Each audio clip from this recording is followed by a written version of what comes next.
the only horse I know who gets spring fever. It's a nice day for it.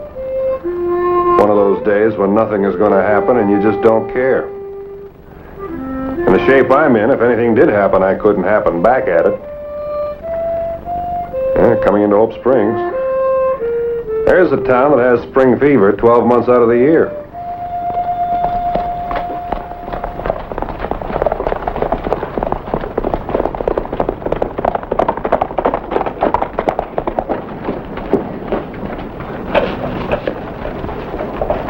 What's the story, Sheriff? He's dead. That makes 3 of them. Same as murdered. It is murder. Well, we don't know who they are or how many there is of them. But they're a good-sized outfit. They've killed 3 men in one holdup and got away with $20,000. Now, they're not going to be easy to bring in or to catch.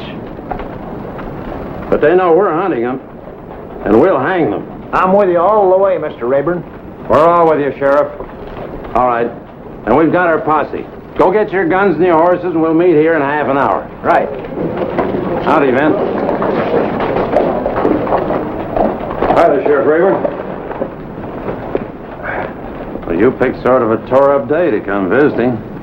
Sounds like you got your work cut out, Sheriff. It's real bad.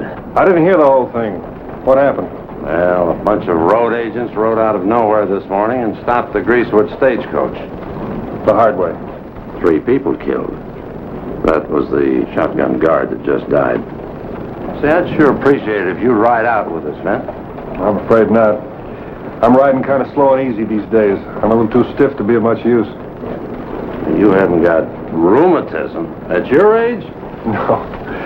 I was standing in the wrong place when a bullet went by. I stopped it. It's not quite healed yet. Oh, I see. Anyway, good luck. Well, same to you, Vin. And keep your eyes open. I'll stay awake.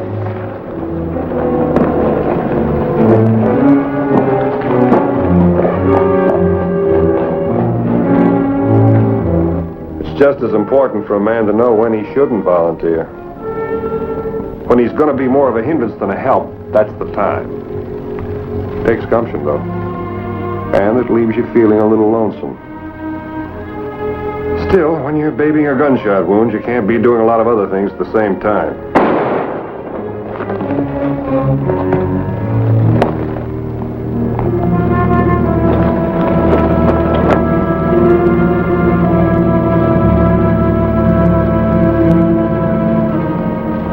Get off your horse. If I'd had the use of both arms and a drawn gun in each, I'd have still been sunk. A dozen men would have been just as trapped as I was.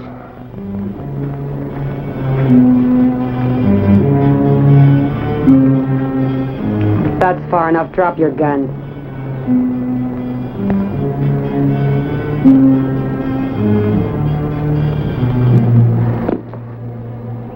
Rifles behind every rock, and just me in the middle of them. Not one of them moved an inch. Throw over your poke.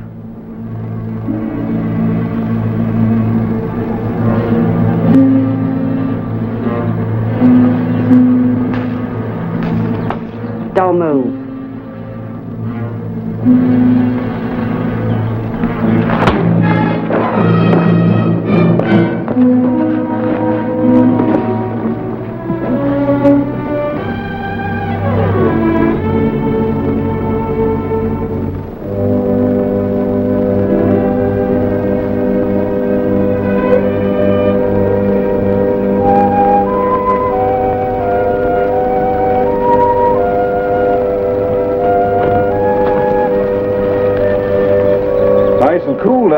Shade. Why don't you ask your friends up there to join us? Think you're pretty smart, don't you? Matter of fact, I think you're pretty smart, too. Though usually girls your age are mostly beginning to think about boys. Where you live, kid? None of your business. All right. I can just tie you on your horse and let him lead us to your home. Why did you have to come along when you did? I had it all figured out. I take it you're a little new at the road agent business. Though that boom-handle gun is pretty sharp. Where'd you get that one? Bought it up all by myself. Yeah, good. Of course, people been thinking that one up for the last 2,000-3,000 years. In the war, we called those Quaker guns. What's your name? Letty. Letty Belknap. Mine's Bonner, Vint Bonner. Let's see, I used to know a Belknap around these parts. Jim Belknap, a rancher. He never told me he had a daughter, though. Just like him. He wouldn't. Why not? All he thinks about is George. George? George Belknap. Oh, your brother. He thinks the sun rises and sets on him just because he's a boy. I can outride and outshoot that smart aleck any day of the week. Well, why would you want to? Tell me, how did you happen to get in this line of work? It's a little unusual for a girl. I mean, a woman. Cattle Carey was a road agent, and so was Bess Monahan. And they were good ones, too. Of course, I never knew Bess Monahan, but I knew Cattle Carey pretty good. You did? Yeah. Ugly as a board fence. Matter of fact, she was too ugly to even hang. Used to hang around saloons and cadge drinks and tell lies about what a great road agent she used to be. People used to laugh at her. Well, they don't laugh at all road agents. No, they don't laugh at all, road agents. Some of them are not very funny. They, hang them. Well, they'd have to catch me first. Oh, yeah, well, that shouldn't be too hard. I caught you. The next party coming this way wouldn't leave enough of you to grease an axle with. Next party? Yeah. The posse from Hope Springs. Posse? While you were setting up your little playhouse out here this morning, there was a real holdup. A stagecoach holdup. How much did they take? $20,000 and 3 lives. You mean they killed people? Uh-huh. Decent, hard-working men making a living for their families the slow way. By working for it. That's awful. It happens all the time in those dime novels you read. Except they leave out the part about the thieves getting hung. I guess that's not exciting. Say, what would your father do if he found out how you spent your morning? Take a board to me. And you'll be getting off easy at that. How is he gonna know? Because I'm going to tell him when I take you home. That's the meanest thing I ever heard. What are you looking for? This gorge is kind of spooky. A natural trap. A young road agent like yourself can figure that out. I guess a professional could, too. You put your hands up again, Mr. Bonner.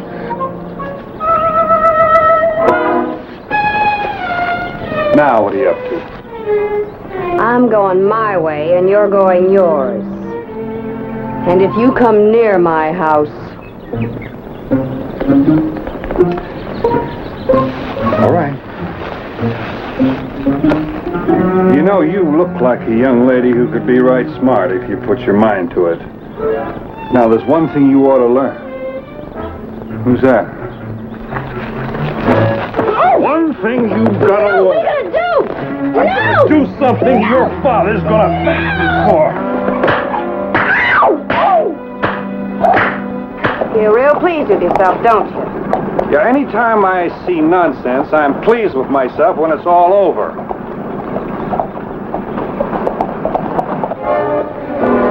Get him up, both of you.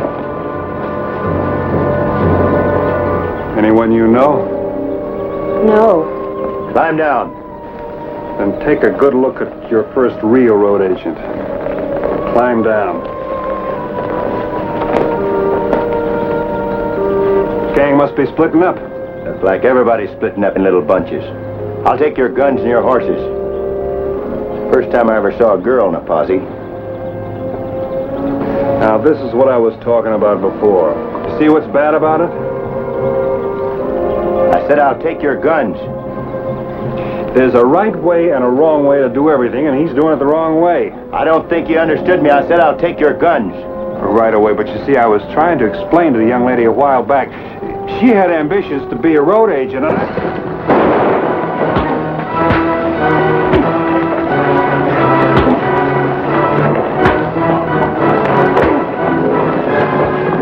All right. You can stop now. Yeah, it's a good thing I was in the neighborhood. This is as far as you go, lawman. just to set the record straight, I'm not a lawman. I don't matter at all. What are you gonna do? Just you wait and see. I'm gonna take care of this smart friend of yours for good.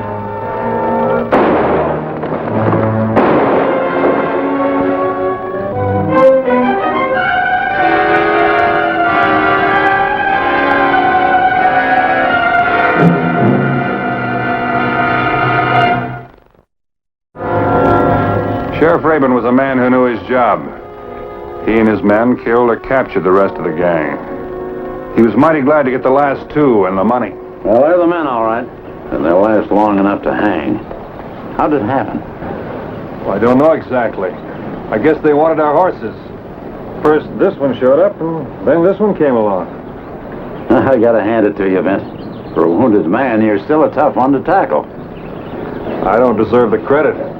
If Miss Belknap hadn't been here, I'd have been in real trouble. Looks like the going-ons here were just too much for her. I better follow her and see that nothing happens to her.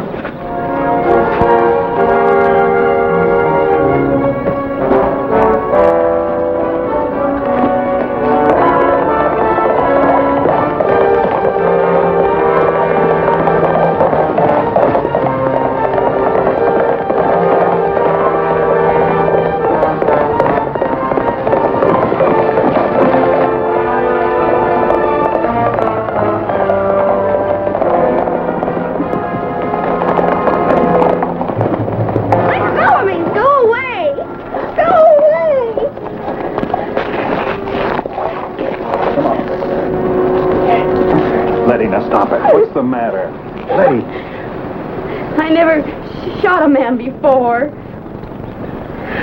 Well, in your line of work, you'll have to get used to that.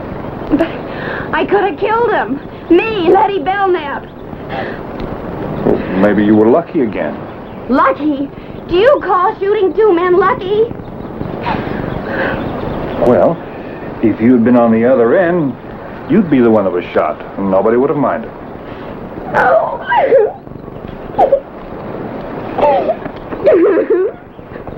That's right. Get it all out. You learn anything today, Letty? I've learned a lot. What? The difference between real and make-believe. That's quite a lot. Most people go through their whole lives and never learn that. It says someplace in the book that experience is a dear teacher. That means expensive. It says, too, that a fool will learn with no other. Yes, I think it does someplace.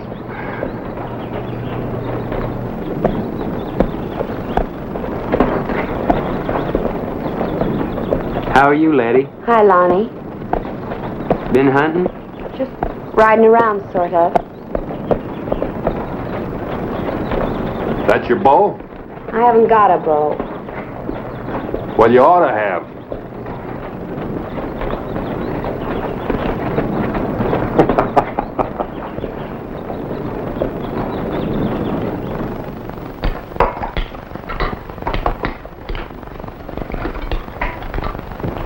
It's a puzzlement to me why you ever went to that neighborhood in the first place.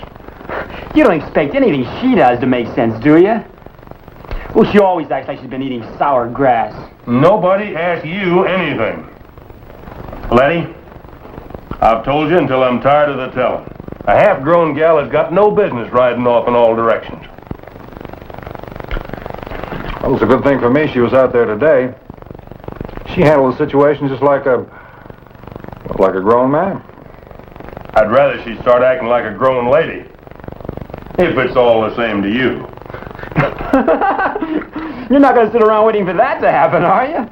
You've always got something smart to say, haven't you? Now look, you two. You start fighting, and I'm going to take a board to the both of you. You couldn't act like a lady. Now, you hear me?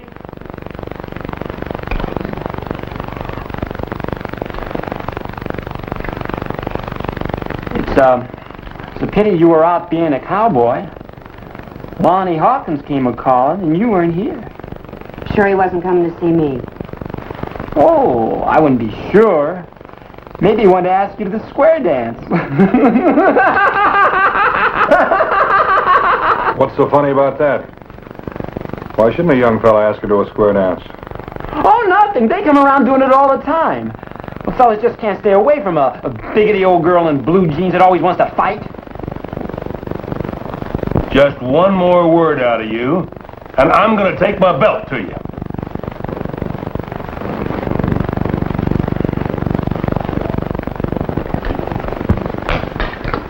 Well, I guess I better run along. Oh, you're not going already, Vin.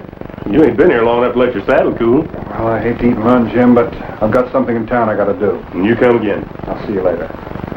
So long, Eddie. Bye. You probably go to that square dance in blue jeans if I... I've had enough. Now, you two, shut up and eat your food. Go on now.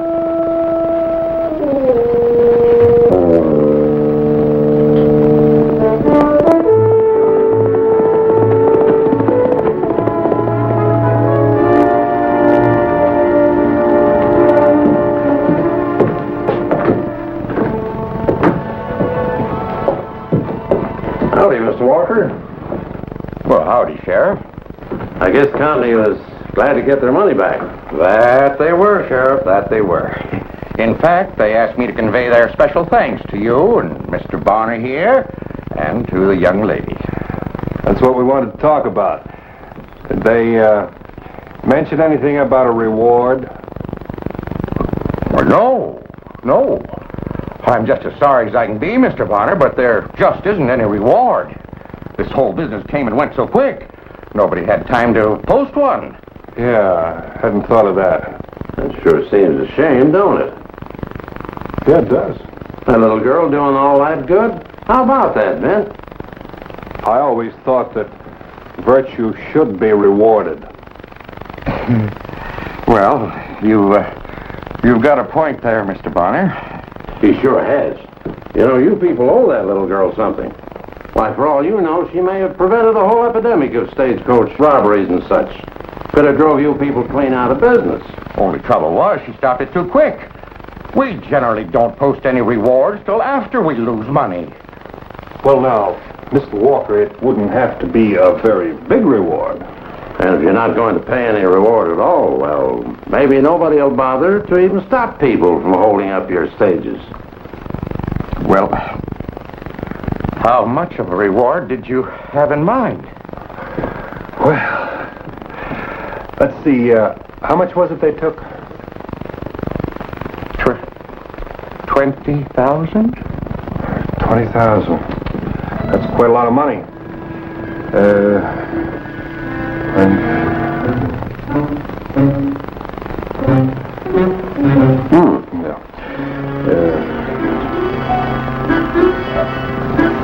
Well, be sure it's enough. Yeah, I guess you're right.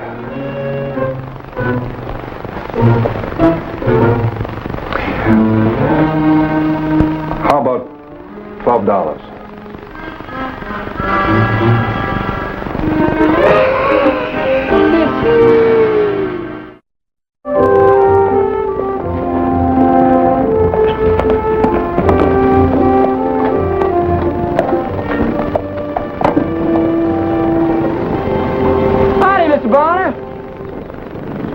Hi, George.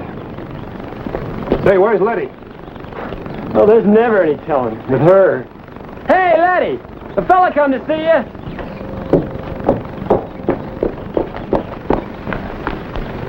Well, Vin, don't tell me that you found some more road agents. Well, no, Jim, but the day's still young yet. Hello, Mr. Bonner. Hi there, Letty. I got something for you. For me? Yeah. It's kind of a reward from the stagecoach company. I don't want a reward for shooting anybody. Now, Letty, they don't give rewards for shooting people. They give rewards for helping out their business. Here, take it. Go on inside. Why? Well, go on inside in case you like it. Now, Scoot, what? Vince, it is amazing how quick a country can grow up in it. Amazing how quick anything can grow up. Almost before you notice it.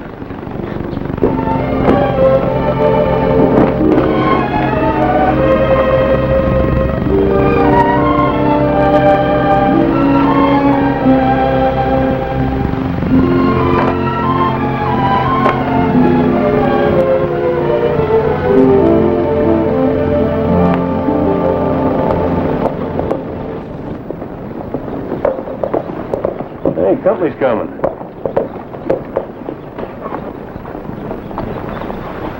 Oh, Lenny. You, just traveling or going someplace? Just idling around, Mr. Belknap. Yeah. You, know Mr. Vince Bonner? I saw him a while ago, riding with Letty. I don't see Letty around. Well, she went to a room a while back, and that's the last anybody ever saw of her. Hey, that's right. Vince Bonner, is anything funny going on around here? Huh? Oh, no, nothing at all.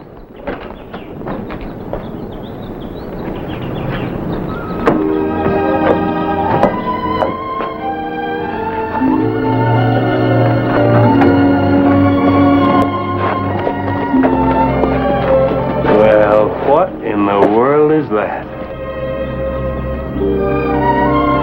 Well, I never. You laugh and I'll beat your head in. Letty, I'd say you've gone beyond fighting with the boys. Wouldn't you, Vince? About right. Well, what are you gaping at? Well, is that what you're going to wear to the square dance? Wasn't planning on going to any square dance. Well, when you do plan on going... Letty, why don't you let him take you? Shucks, he can't help it because he's bashful. Well, I guess I better be traveling. Well, might as well stay a spell. I'm behind schedule now. Goodbye. Goodbye, Letty. Vince!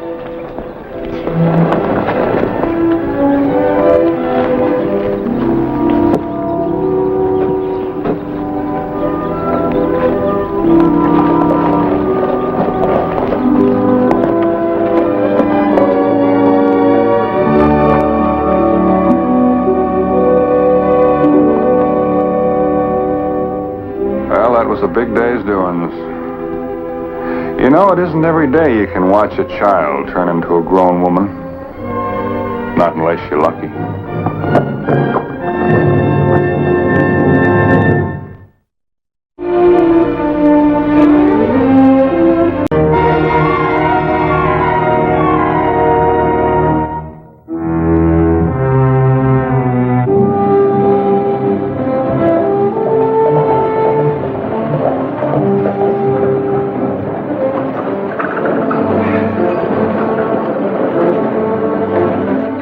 Push a horse or a man just so far. I don't usually push Scar to the limit, but this time a man's life depended on my testimony. Sheriff Cullen? Yeah? My name's Bonner. Vince Bonner. Mr. Bonner, what can I do for you? Well, I've got the proof here that John Delaney didn't kill Miles Rowley. What? Affidavits from 3 different people. He was with me that night, over 50 miles away. John? You're too late, Bonner. Delaney was tried and found guilty. He was hung yesterday morning.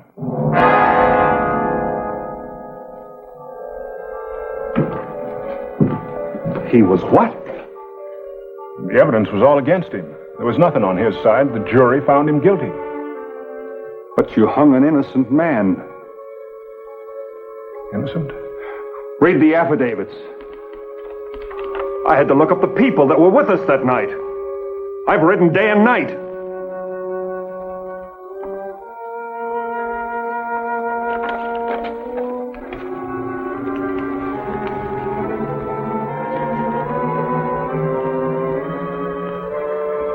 Where'll I find find his wife? A mile out of town. South.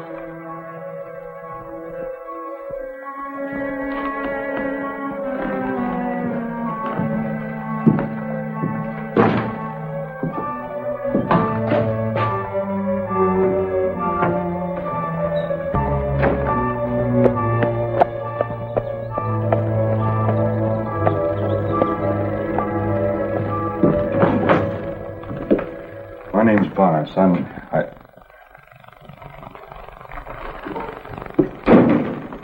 So you're Vint Bonner, John's old friend. I came as quickly as I could. Did you stop at the cemetery and explain it to John? The letter must have arrived late. John wrote over a month ago. What's the matter, Mr. Bonner? Didn't you think it was important? A month? John counted on you. He knew every bit of evidence was against him. But he was sure his friend Vint would come through. Mrs. Delaney. You keep your hands off my mother. You're making a mistake, Mrs. Delaney. You're blaming me for something I had no control over. All I can see is a man who might have saved John's life. And didn't get here. My mom wants you to leave, Mr. Bonner. I can't say as I blame you.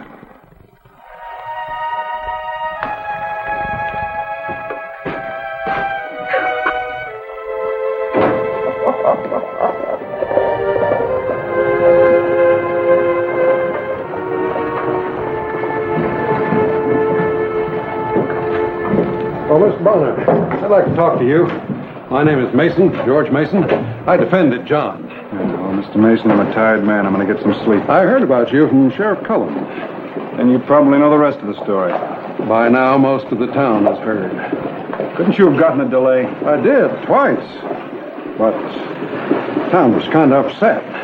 Yeah. Well, the town hung an innocent man because it was kind of upset.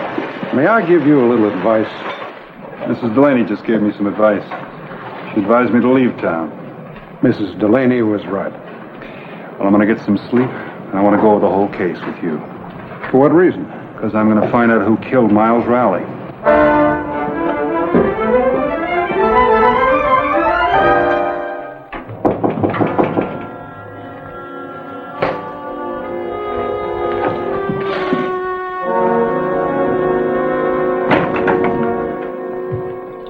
Mr. Bonner?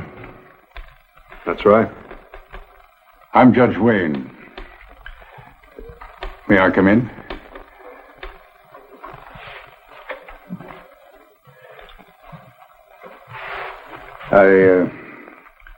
I understand you were a friend of John Delaney's. I was. I've been a judge for almost 30 years, but I never thought I'd live to see such a day as this. A day I'd find out that I had condemned an innocent man. The jury found him guilty. But I was the one who sentenced him to be hanged.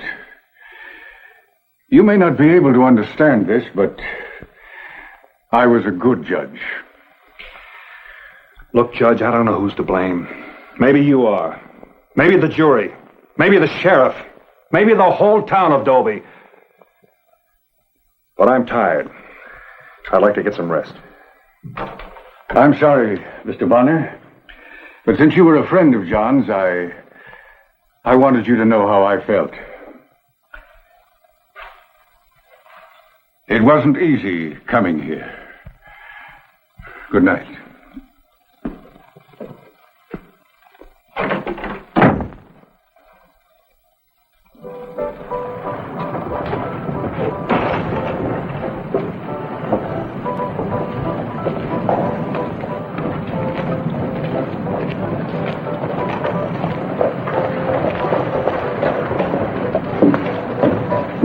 You see him, Judge? Yes, I saw Mr. Bonner. That's what I hear, right?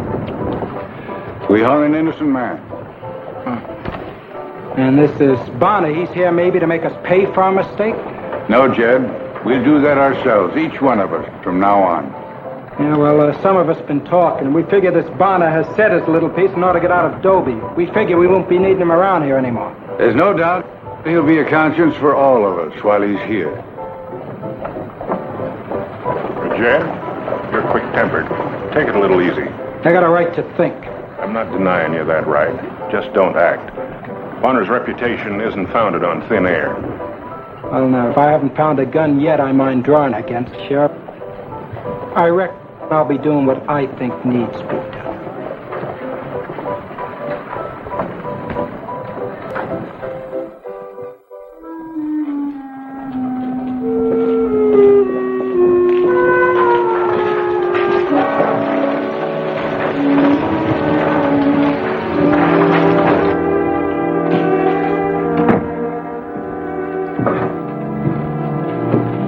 Bonner, my name is Rossett. Bert Rossett. I was the prosecuting attorney. I asked for Delaney's hanging, and I got it. We did the only thing we could do on the evidence. Well, now you've got another job. I want to go over all that evidence with you. Bonner, wherever you belong, go there. Mr. Rossett, there's a killer to be found. It's part of your job to help find him. Maybe, but it sure isn't your job. I brought the evidence to town that would save John Delaney's life, and I'm not leaving till the man that should have been hung is behind those bars. People won't like it, Bonner. I'm warning you. Bert's right. We'll find the man that killed Miles Rowley. It's our job. I'm staying for a while. I want every fact you've got. I'll consider any man who stands against me as suspect. Now do you want me to leave? No. I've got a conscience, too. But there are those in town who might just want you out of the way. Not the real killer, just people who are ashamed, who won't want you reminding them of it. That's a chance I'll take. You said you wanted to go over the testimony. Bert and I are ready, if you are. First off, Rowley always kept a lot of cash on hand. He didn't have much faith in banks. John was way behind on the payments on his ranch. He was broke. George didn't get a nickel for defending him. George? That would be George Mason? Yes. You see, George was in kind of a funny position. What with being Rowley's attorney, he had to testify that there was $500 or $1,000 in the house. I'll go on. Rowley was shot twice with a rifle .45. When we picked up John, his gun had been fired recent and reloaded. And it was proven that John was out of town. Mrs. Delaney couldn't say where he was. He was with me. Well, we know that now. I loaned him $500, the amount of the mortgage. Here's the note. $500 was found on him when he was arrested. How about the people at the ranch, the foreman? Well, they were away on roundup. The place was deserted except for Rowley. I've got testimony here that says no man left the camp all night. Well, you had a good case. Good enough. Something to think about, though. John was set up and trapped and legally killed. Whoever caused it felt pretty safe till I got to town. It may take a little while, but someone's going to start getting nervous soon. Anything I can do, Bonner? Keep your eye out for a nervous man.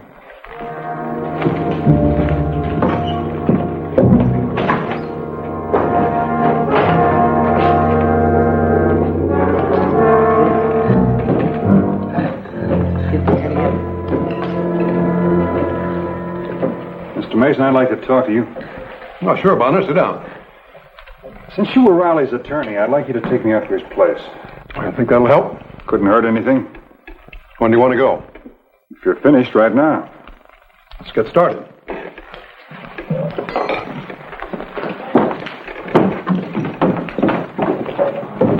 Bonner! He's a troublemaker, Bonner.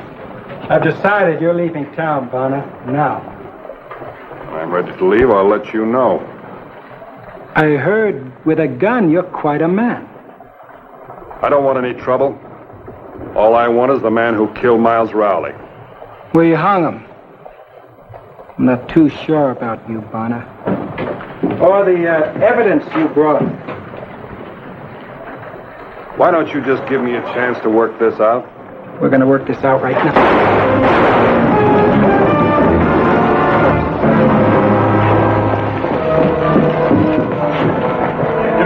office. Baldwin drew first, Sheriff.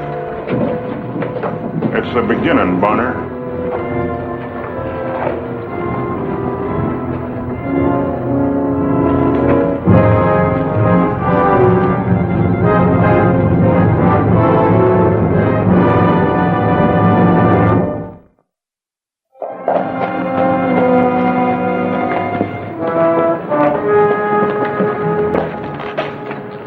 Find anything? How's Baldwin? He'll live. Look, Sheriff, when you questioned John, did he say why he used his gun? He killed a snake. Well, he had a Groot 45 in his cabinet, too. Did you check it? It was clean and loaded. That could have been the gun the killer used. Possible. I've covered everything. I'm about at the end of my rope. Then you're leaving? Not yet. Well, until you do, I'm hiring an extra deputy. As long as you're here, I expect trouble. There's no use saying I don't. I'm sorry, Sheriff. I didn't intend it this way. When people see you, they see just one thing, Bonner. Their own mistake.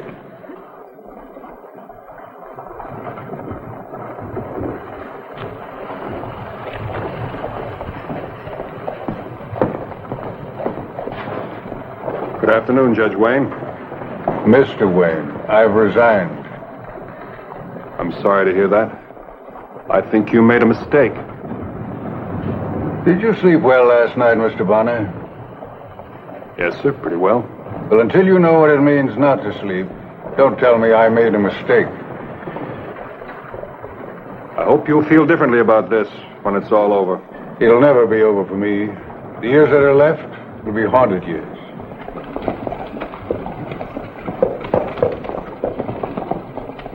She'll be haunted in the same way.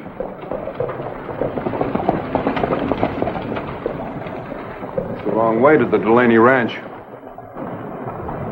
The cemetery is that way, Mr. Bonner.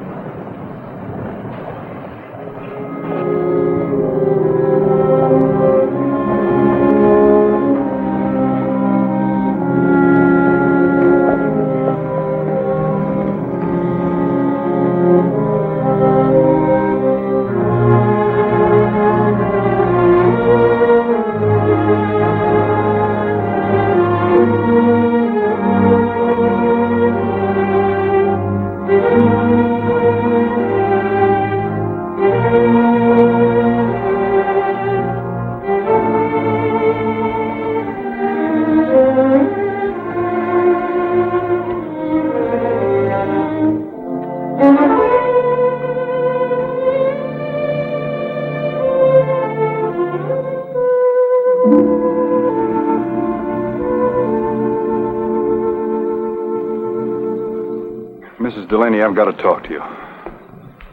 Haven't you left town yet? No, ma'am. And it's not easy to stay. What did you expect? I've got to have your help. And why should I help you? Because John's dead for a crime he didn't commit. I want to find the man who did.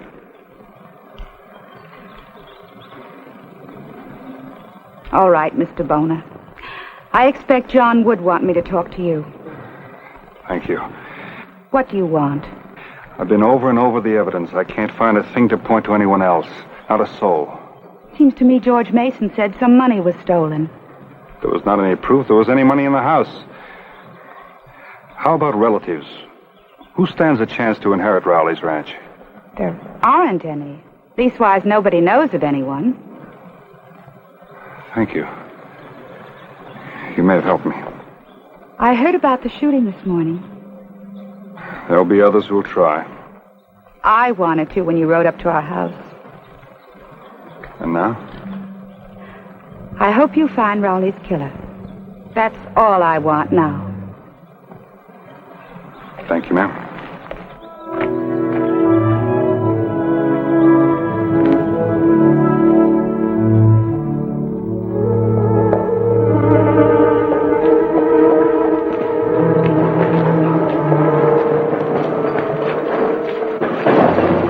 Have you seen Cullen? He just took Judge Wayne to the doctor. What's wrong with the judge? He shot himself. Is that what you want, Bonner? Are you going to keep walking the streets of Dobie until we're all punished? Because if you are, somebody's going to finish the job that Jed Baldwin started. Judge is pretty bad. Doc doesn't think he can do much for him.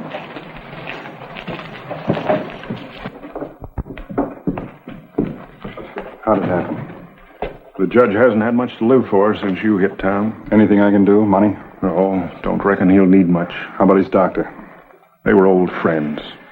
Look, Sheriff, I think I've got a way to smoke out our man. What is it? It has to do with motive. Who stood a chance to inherit the ranch? Seems to me Mason's been trying to locate the next of kin. Yeah, but nothing about motive. Only talk of a large sum of money that was kept around the house. What do you think the motive was? I can't tell. But something might happen if you let it be known I was riding out to bring back an heir. Have you found one? No, but I'm leaving in the morning. And you want me to spread the word? That's it. Someone must have stood a chance to gain something by Riley's death. They wouldn't like a relative turning up. Now, wait a minute here. How'll I say you found out about this heir? Mason let me go through the house, through the papers. But the killer, how does he expect to get the ranch? I don't know, but it's something to do and a way to move. And you think somebody might be waiting for you when you ride out of town? That's it. Just say I'm riding north toward Hayworth. I didn't say anything about the name of the person or the address. I kept it to myself. All right. I'm with you. Like you say, it's something to do. Thanks. I'm leaving at 8 in the morning.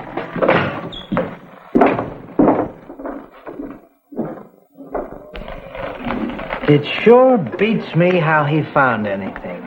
I thought we went over Miles's papers real good. No, Bonner's a stubborn man. He don't give up easy. Well, he's leaving Dobie, and that's good enough for me. It's for the best. One of these days you'll think different about him. You're so concerned with your own feelings, you forgot about his. I didn't forget. You're the only one who had nothing to be ashamed of? Is that what you want to say? I guess so. Well, there's no reason to believe Bonner, and papers can be forged. Well, let's get back to the card game. He's leaving town, that's that.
In the back of your head and neck.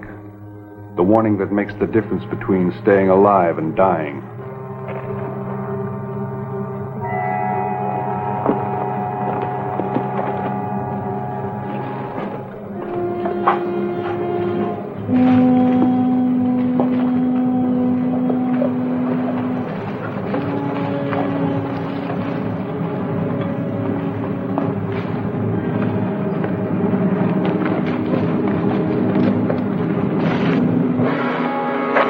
Put up your hands. Don't move and don't turn around.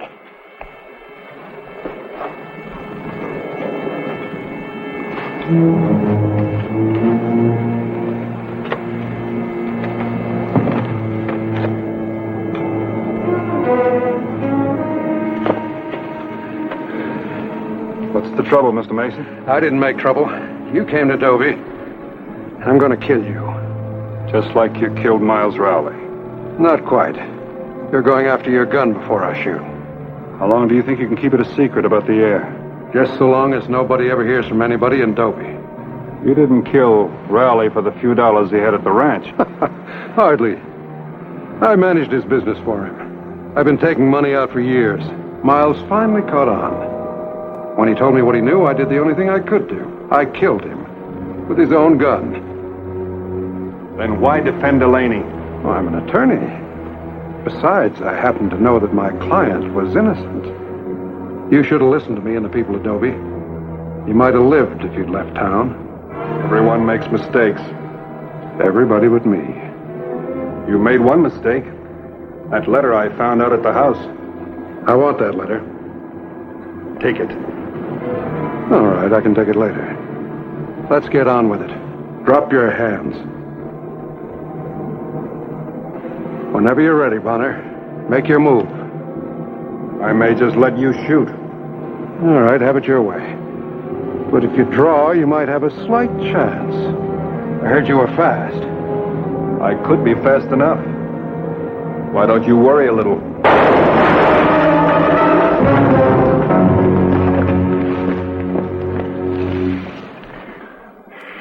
Good thing I was close enough. You heard the whole story. I'm glad you did. I'm afraid the town of Dobie wouldn't have believed my story about Mason. I fired just in time. You fired? Why, sure. I knew I could count on you, Sheriff.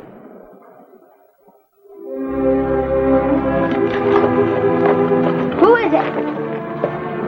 Say Bonner, Jackie. Better get back on your horse. I came to talk to you.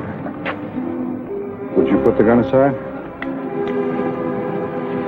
I know how you feel. I don't blame you. But I'm leaving town tomorrow, and I've got something I want you and your mother to have. It's money. That's right. You're the man of the house now, and I know your father would approve. No, he wouldn't. Not from you. How long did you know your father? All my life. I'm 10. Well, I knew him nearly 20 years. And I'm sure you'd take it.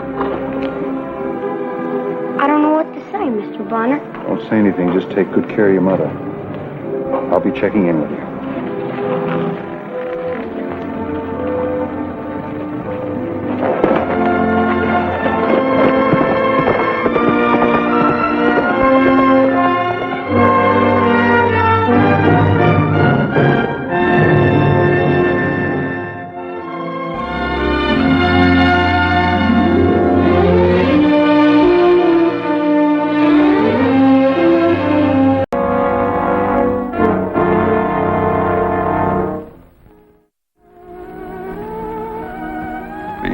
Say, when the wind stops, even a tumbleweed has to rest. And so it was with Leo Jepson, a man whose home had been his saddle.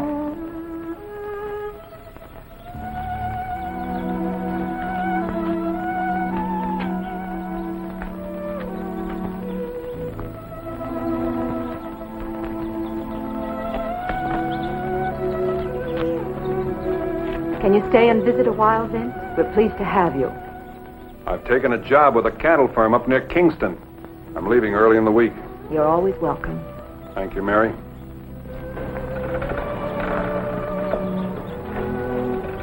You take good care of your mom, boy. Yes, sir. He sure has grown, Mary. More than half a head since the last time I saw him. You just haven't seen him for a while. Give another couple of years and he'll take over for you.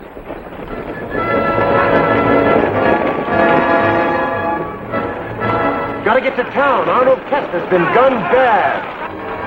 How do you suppose it happened? I'll see you in town, Mary. Can we go see? All right.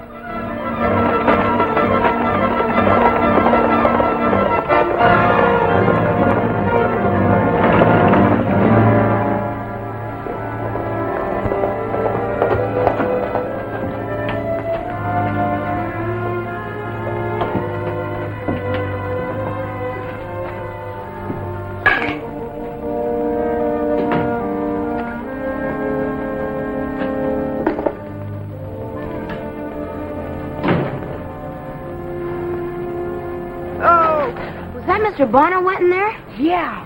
Golly, Kyle. He come up here just to see you? Me and Mom and Pa. Well, you're gonna fix it so's I can meet him this time, ain't you? Yeah, I might. Is he...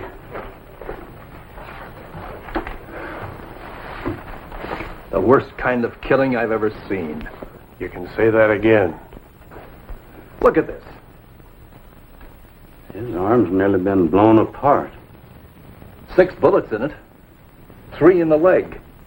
He's been riddled from top to bottom, like a sieve. Who in the world would do a thing like that? Find the man who did it. Ask him. Arnold Kester. I knew him. Well, he's been trapping around here for years. Could be you've seen him the last time you was in town. Where do you run his traps? He's got a cabin up by Virgil Lake. That's where me and Goff found him, sprawled out in the yard. Did he say anything before? Anything at all? Not a thing. He went out like that the minute we come on him. What do you got on your mind, Ben? Sheriff, let you and I take a look at that cabin. All right.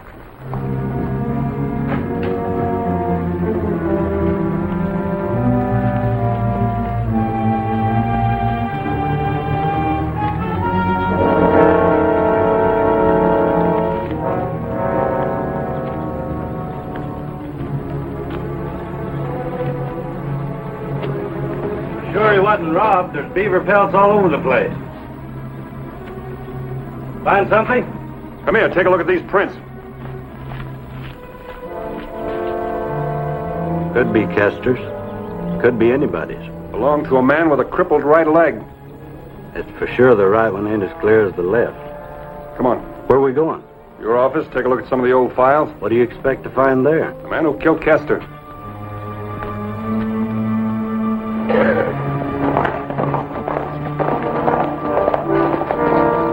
What are you stopping here for? Going over to the office and pull out those files. You went in here a minute. Right.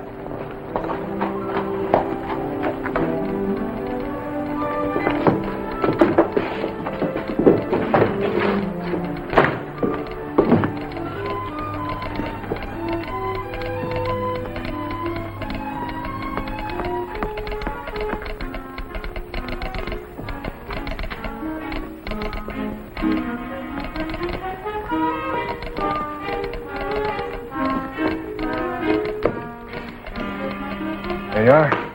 You get that off right away for me? All right. Well, give it to me. Son. Oh, yes, Paul.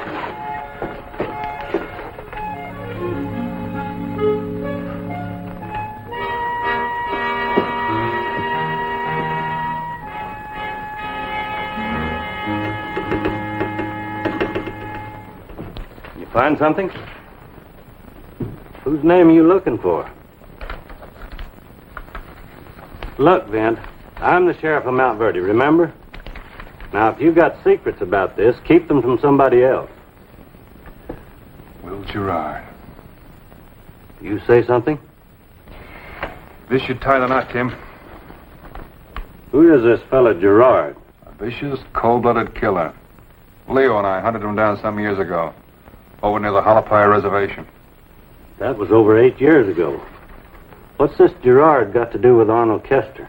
A couple of posse members got to him before we did. Shot him up pretty bad. Well, what about it? He kept saying that he tried to surrender. But the people were scared and they kept up a steady fire. He had one leg ruined and he lost his right arm. And Kester over there dead with his... This fella Gerard, wasn't he hung? No. He was given life and sent to the state prison. And you figure he busted out, huh? The answer to that should be at the telegraph office now. Mr. Bonner! Mr. Bonner! Telegraph for you, Mr. Bonner. With the speed and service you offer, you don't need any telegraph wires here. You called it, Vint. You called it real good. Prisoner described, killed guard, escaped past 24 hours. Will Francis Gerard, dangerous. Utmost caution, W.L. Meade. So we got us a killer. Nat Corey. Vint, he lived just outside of town. Which way? You think Gerard's going to try for him, too? Let's not waste any time thinking.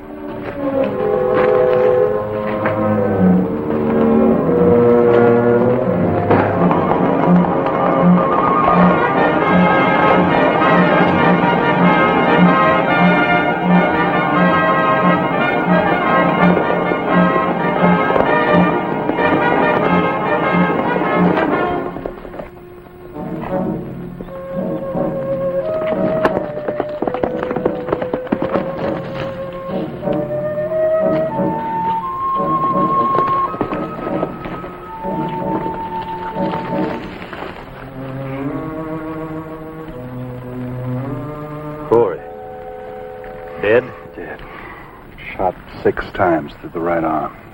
Fine. Just fine. He pulled it off just like we invited him in. And he may not be through yet. There's still Leo Jepson. Leo? Leo's a long time dead. Yeah, but his wife and boy aren't. You don't think that... How can you tell what a mind like that would do? Look, go to town, get some boys for a search party. I'll go on ahead out to Leo's. I'll see you there.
Told him about that telegram, Mr. Bonner. Figured that Kyle and his mom would want to hear about this escaped murder. You just give all kind of service, don't you, boy? Vin, do you think this man might have come to Mount Verde? Looks that way, Mary. He's already killed 2 men today. Arnold Kester this morning and now Nat Corey. Good Lord. Golly, why do you want them, Vint? Or is he just killing whoever he comes on to? He's got another reason. Mary, I'd like to talk to you alone before the posse gets here. All right. Up into Kyle's bedroom, the both of you. Sit down.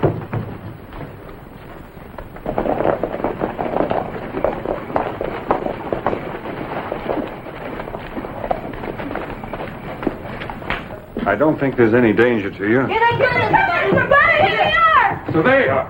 They're looking all over town for you. Well, Ma knows I'm here. She said I could stay the night if Kyle's mother didn't mind. It's all right, Mr. Mass. We enjoy having Donnie with us. We're prepared to search every nook in the county till he's found. That's good, Tim. We'll leave a couple of men here, front and back. Right. It's like I said, Mary. It's just a precaution. Oh, we'll be all right. You just be careful. Mass, you stay here and cover the back of the house. All right, men, let's move out. All right, back to bed.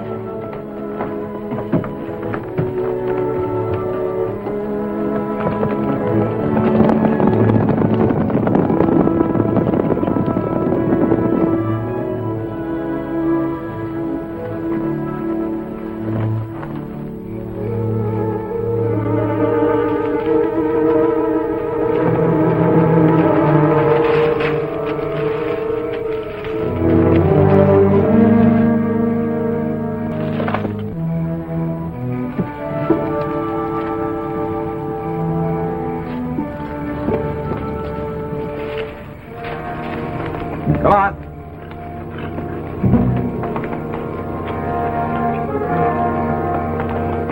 I can't hear a sound out there. Can you? Mm-mm. I don't see why we can't take part in the hunt. We ain't old enough. Who ain't old enough?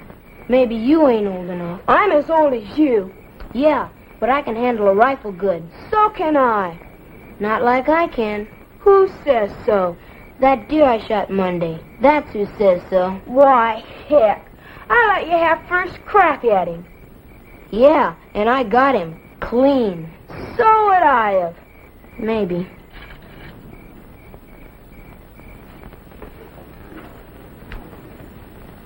bet you we could sneak through. Huh? Through Pa and them others. Sneak right on by. What for? Well, I don't know about you, but I bet Vint and the sheriff could use our help right now. Well, then why didn't they ask us? What? With my pa standing there? Well, you can go ahead if you want to. Not me. Oh, you're just scared is all. I ain't scared of nothing you ain't scared of. No? Then what are we waiting for?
An owl. What do you want to do? Well, go on, naturally. Yeah. Well, I don't know. Where's your hunting spirit? Back in my old bed. Look, all one needs a little rest. Bet you even Mr. Bonner rests now and again.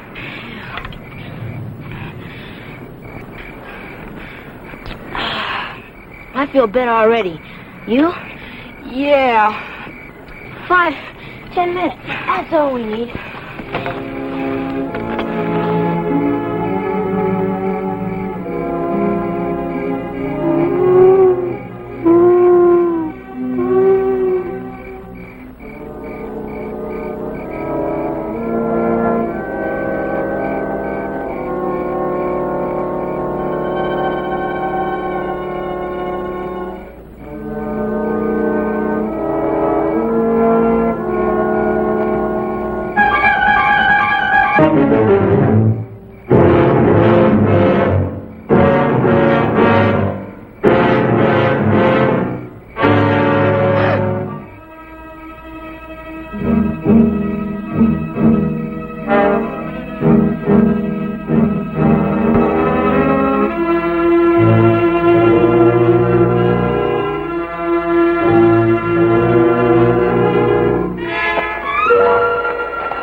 Take it easy, Donnie. What do you mean, he's got him?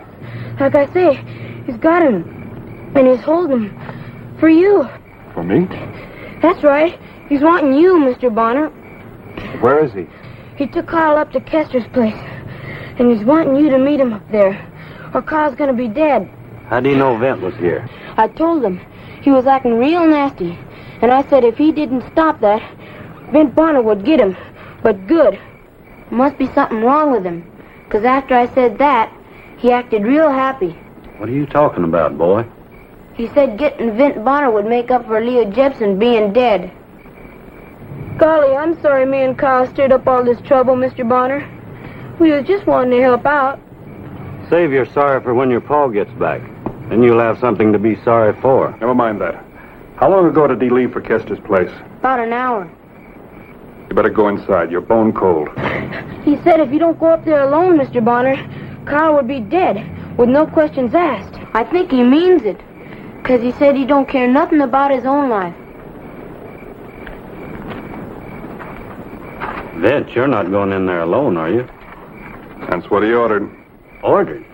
That man's a vicious killer. Well, what do you expect me to do? Let the boy die? Vint, what are you going to do when you meet him? Mary, I don't know.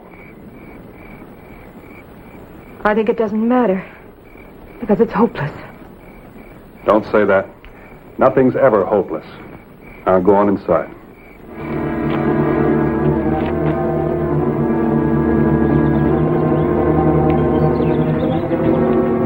How do you face a man who lives for only one reason, to take what has been taken from him, and who now holds a young boy to ensure his taking it? If it's true that nothing is ever hopeless, then there had to be a way out somewhere, somehow. I guess it was just up to me to find it. And I didn't have much time. Pull up, Mr. Bonner!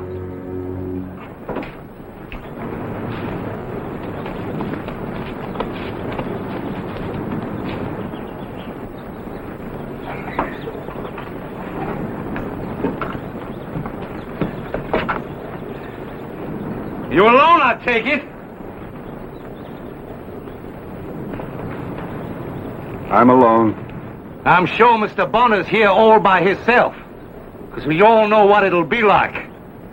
If he ain't. I tell you, I'm alone, Gerard. Hey, you remember me. You remember my name. Well, I remember you. You and them others. What you done to me. I didn't do anything to you. Well, maybe not direct. But you allowed it to happen. Allowed what? There's no need to talk about it now. We know what it was. If you're talking about getting shot up, Leo and I got there after it had happened to you. Well, now, that ain't the way I remember it. Then your memory's bad. Hey, that's right. It's bad. Bad for you. Now get down. Slow.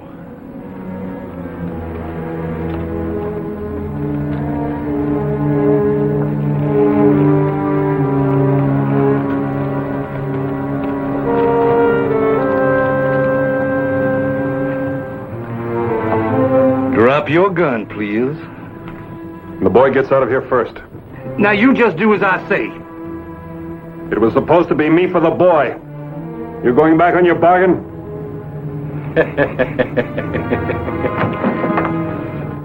Stand easy, Kyle. Here now. I'll give the orders. Drop your gun. Gerard, aren't you satisfied? You've killed enough men. You obey me, here?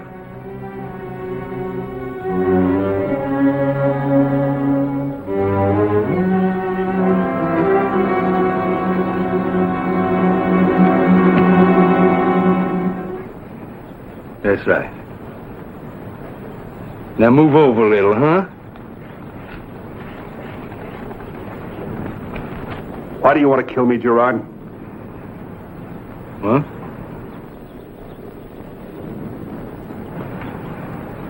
Well, I don't want to kill you. I just want your right arm. So at night when you feel for it, you'll remember it's gone.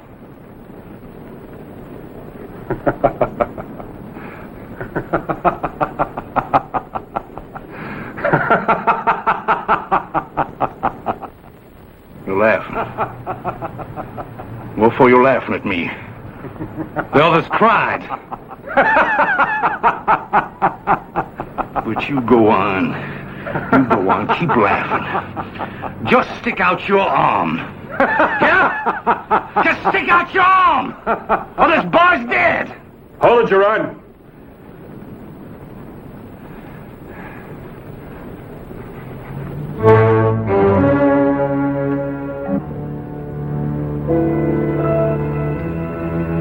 Your arm. Bonner, where's your arm? I got it shot off 2 years ago in a gunfight. You're lying! Bonner, you're lying! Get your arm! Bonner! It's true, Gerard. I'll show you. No. No!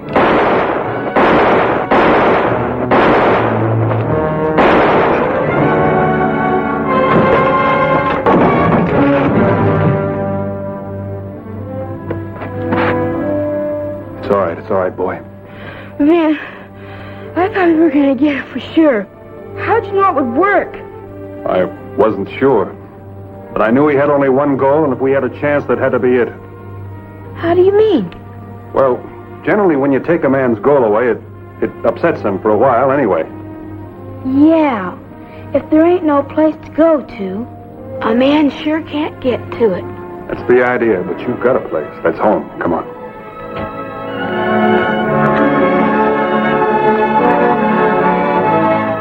Every once in a while, as you travel, you run into a water hole that's been poisoned. Usually the reason isn't too hard to find. But I wonder how the human mind gets poisoned.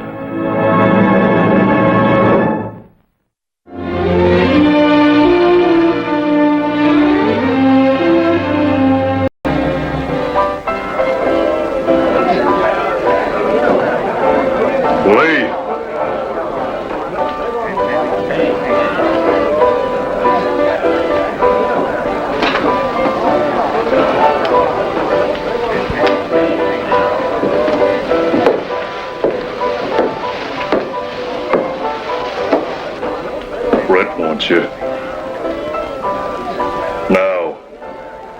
When will you learn how to address a lady? When I meet one.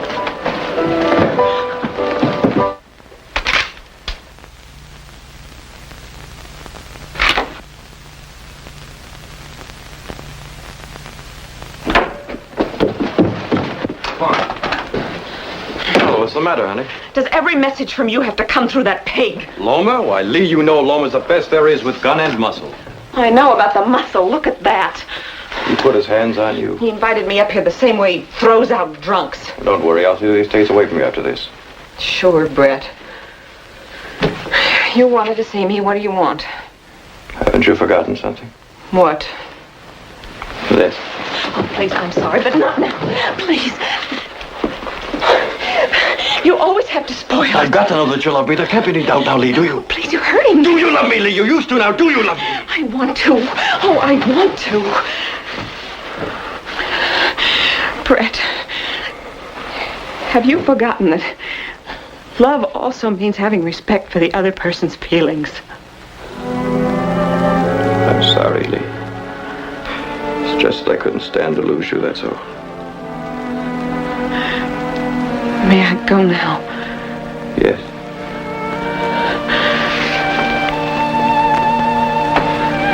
I'll see you later. Yes. Tell Loma I want to speak to him.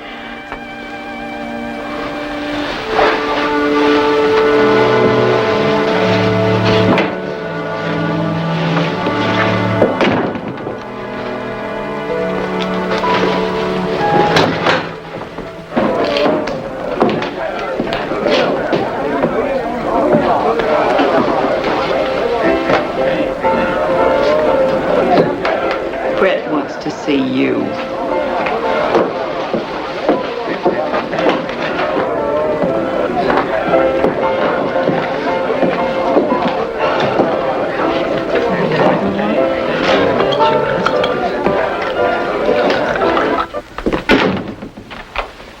You want me? Yes, Loma, will you sit down, please?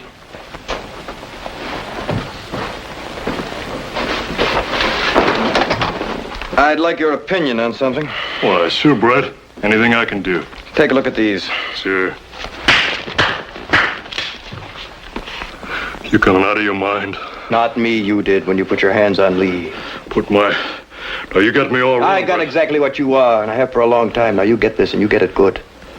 The next time you touch her, you're going to find yourself with a head full of lead. Okay, Brett. Okay. But you didn't have to set me up with that paper trick. It's just to let you know I can outthink you anytime I want to.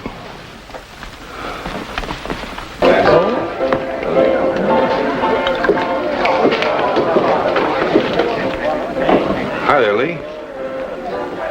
Vint, where have you been? Oh, moving around easy. What's the matter? You got troubles? Nothing I can't handle. Near 2 months since we saw you last.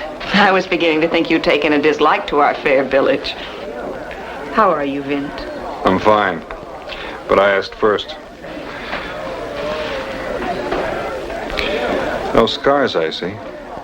Please don't. You going to be with us long? No, not long. I'm delivering some books to the settlement, not far north of here. Books? Yeah, school books. I ran into this man down at Jolly's Post about 6 months ago. He and his people buy their supplies there. Funny talking folks. They call themselves Quakers. Anyway, seems they're the only people out here that think it's more important to teach a kid how to read and write than it is to shoot a gun. The books were late in arriving, so I told this man I'd drop them off for him. What man? This Quaker fella, named Thomas. What's the matter? Nothing. Well, nothing wouldn't turn you that pale. Well, it's just, I haven't had anything to eat today. We've been so busy. Really, it's nothing. It's just that I'm just so tired.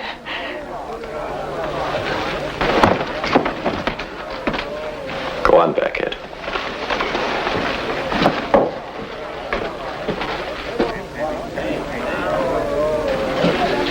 What's Bonner doing with your girl? Want me to take care of him, and it'd be a pleasure. Now, if I caught anybody messing with my girl...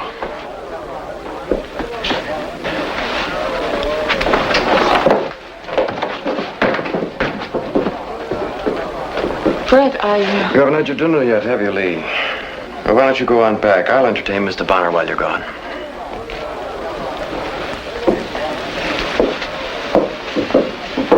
Hello, Brett. I see you still have your bulldog with you. Nice to see you again, Vint. You mind if I lean against the bar? I had a long ride today. Well, I hope you can stay longer this time. Why? Well, I thought perhaps we could get to be better friends. Better than what? You and Lee have a nice talk? If you call talking about the weather having a nice talk, we did. Wonderful girl, isn't she? Did you find that out before or after you beat her up? Oh, you know about that. I know about that. Well, that was 3 months ago. I'm very sorry about it. We're really very happy now.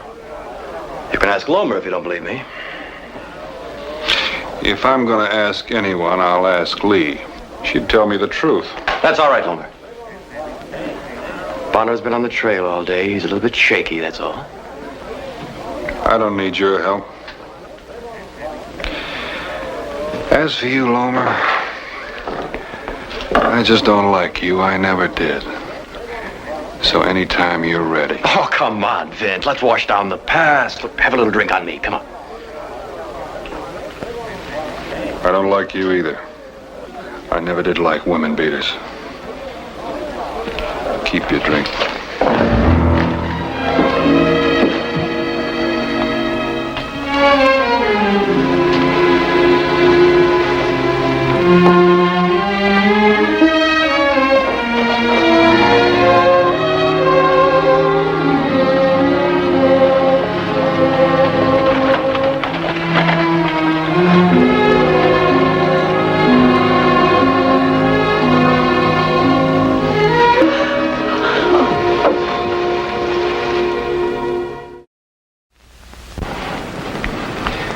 This is the beginning.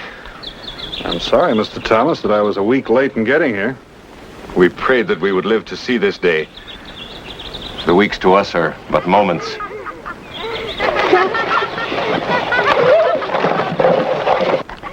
To the children, they are eternities. Already their hearts are full.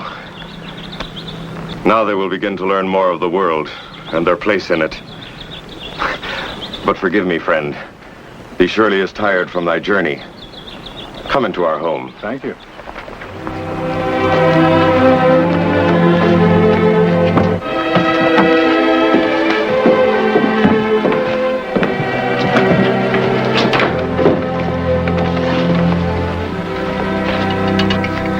I would we could pay thee for thy service. Well, I told thee that... I told you I was coming by this way anyway. I enjoy doing it. Won't thee stay with us a while and let us repay thee in the ways we can? There is much a man like thee could teach the children. I'm afraid there's some things you wouldn't want them taught. Friend, the beliefs we live by make us happy.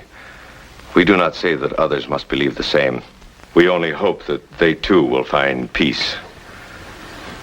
That's a very generous attitude. We believe that today's generosity and patience are the beginning of tomorrow's success. Thee will stay for supper. Smells too good not to. But I'll have to leave right afterwards. We are sorry. Jeremy, would thee set the table? Let me. No, friend. Thee is a guest. Well, let the guest be a friend.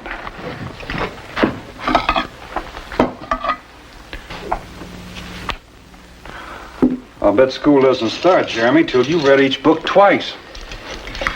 Great minds who took the time to record the good and the bad of life so that we might learn to tell one from another.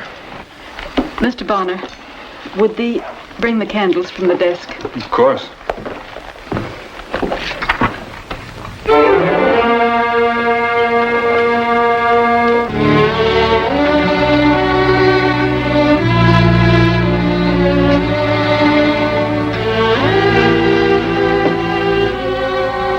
Who is this? That's our daughter, Emily. Lovely, isn't she? Where is she now? She's dead. These past few years now.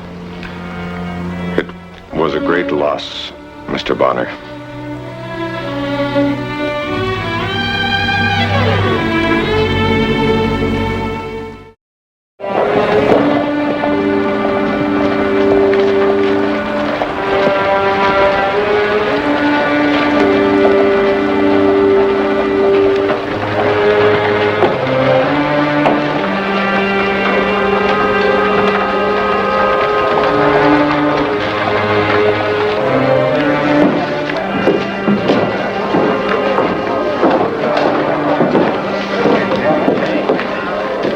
Lee,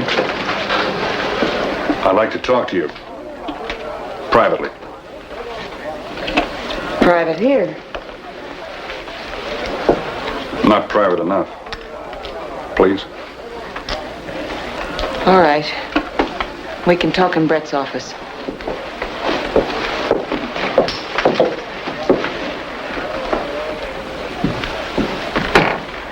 Lee, I just came from the home of some people named Thomas. Jeremy Thomas.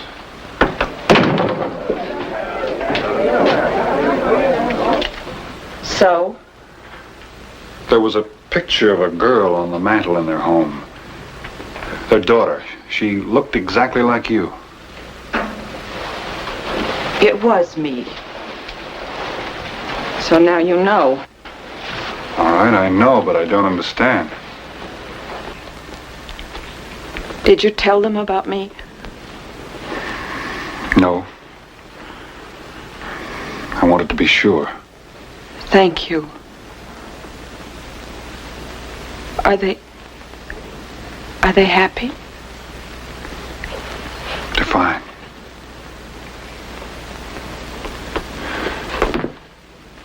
Why, Lee? It doesn't matter now. Believe me, it's much better this way. You mean Brett Dixon is better than He loves me, Vint. He loves you. That's love. Break a girl's arm, black her eye, beat her up. That's love. You just don't know his other side. That was 3 months ago. And you do. I'm not sure anymore. I loved him very deeply in the beginning, I know that. The beginning? When was that? My family had sent me to school back in Missouri. One day I was walking in the country just outside of town, and I was hit by a carriage. Brett's. I almost died.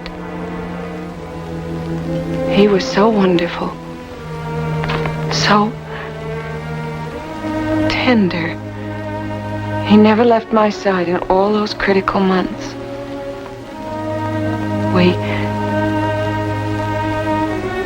We fell in love.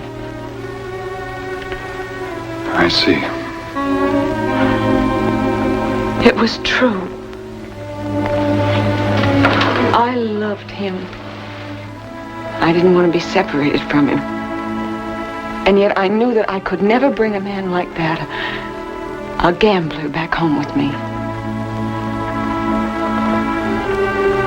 I had him send word to my people that I was dead. I wanted to be with him. That was all that mattered.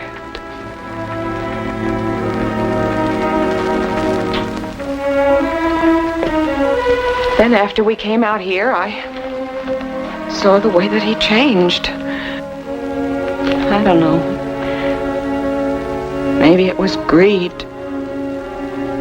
But I couldn't desert him any more than he could me when I needed him. I prayed that my love could change him back.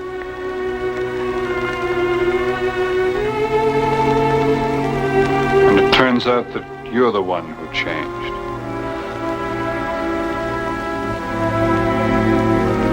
I know. That's why I can't let my people know I'm alive. Don't you see? They have strong principles. To them, I'm dead. And it's better that way. They'd never take me back now. I think they would.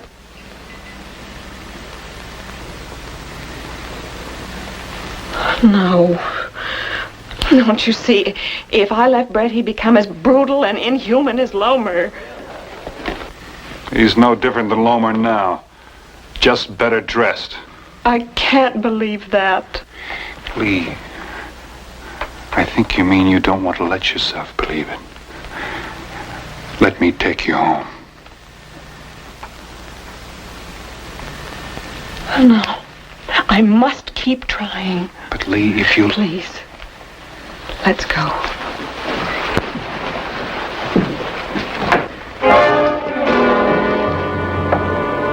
I think I like you better this way, out in the open. Lee is my woman, Bonner. Give you exactly 5 minutes to get out of this town alive. Brett, we were just talking. Go ahead, Bonner. Follow through. I just love that. Lomer, take her to her room.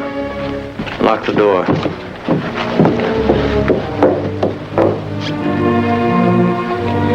You're good at beating up women. Or when the odds are with you. I think I couldn't handle you without this gun. Looks like we're not going to have the chance to find out, doesn't it? I just want you out of this town quick. If you ever come back again, I'll put a bullet right through your head. Now move out.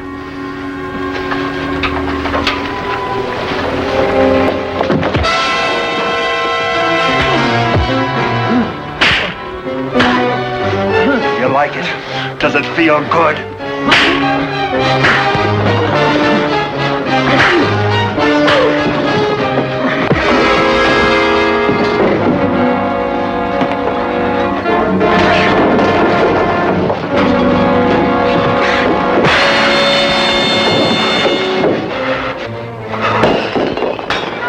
Get him out of here.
We should have killed him. No. It attract too much attention.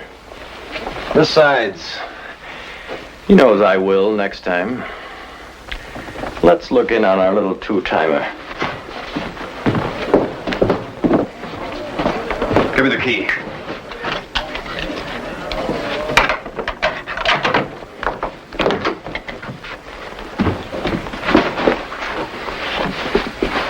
He's gone. He's riding double. Pete would never give him a horse without my permission. Riding double, but where to? When I heard him, Bonner said something about taking her home. The way he sounded, he must have just come from there.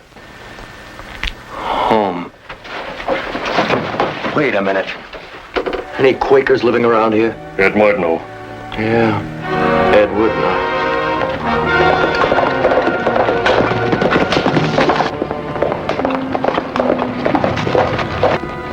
That's far enough, Bonner. What do you want, Lomer? Get on off that horse or I'll shoot him out from under you. You might have to do just that. That's where you're wrong, Bonner. Get down, Lee. Hold on, Lee. Hold on tight.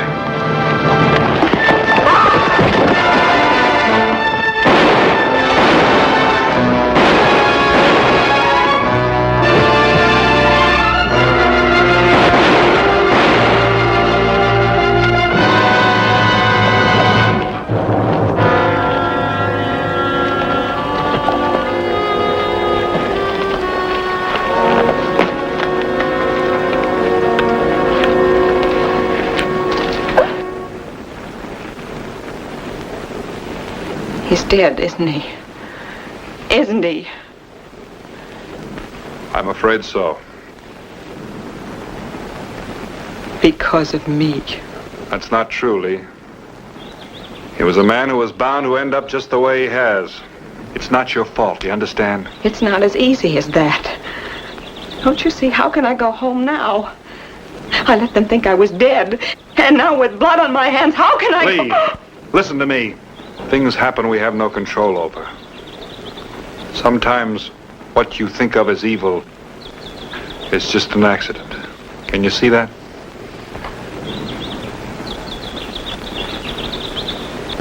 Will you help me? I don't think I can do it alone. Of course I will.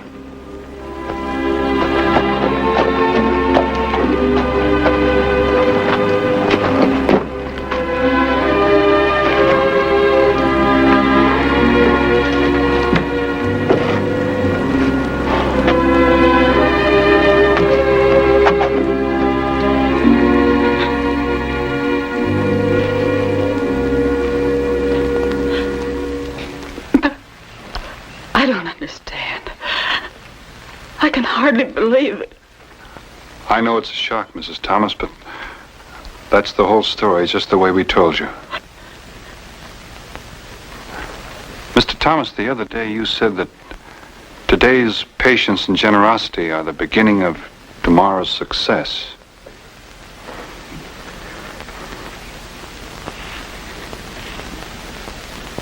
Thee is right, Mr. Bonner. Anna, that which was lost is found. She who was dead is alive. Welcome home, daughter.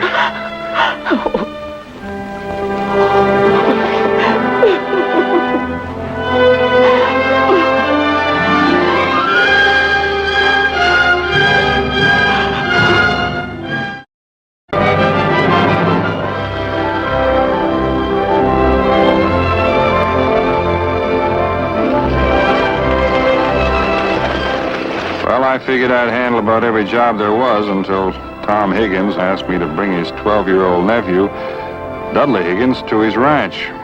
The boy's father, a Confederate officer, had been killed in the war, and his mother was dead.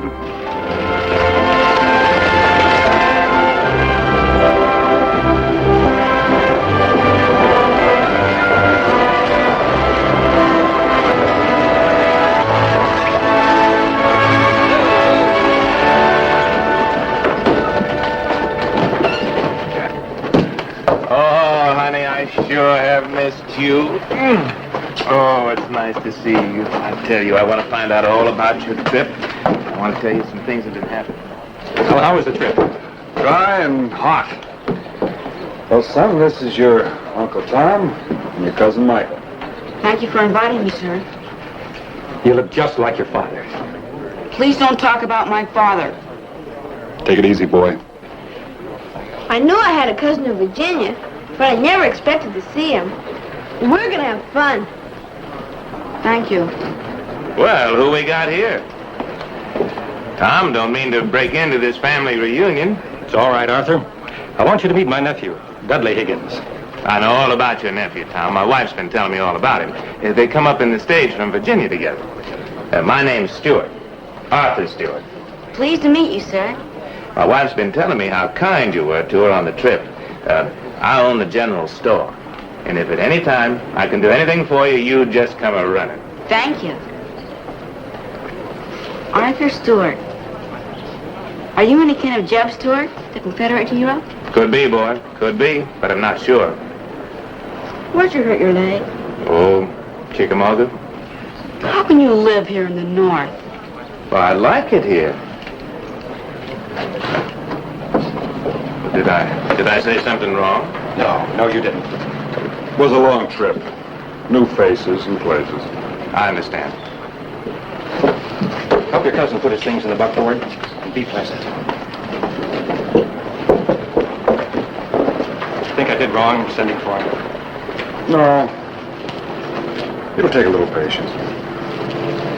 I aim to have it.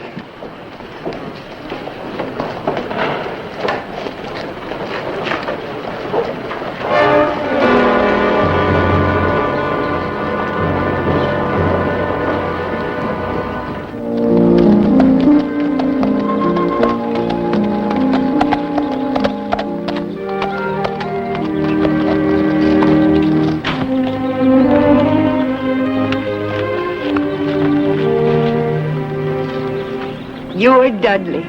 You know, I'd recognize you any place. There's no mistaking that family resemblance. You must be tired and hungry after that long trip. Michael, let's you and I take Dudley to his room. Come on, Dudley.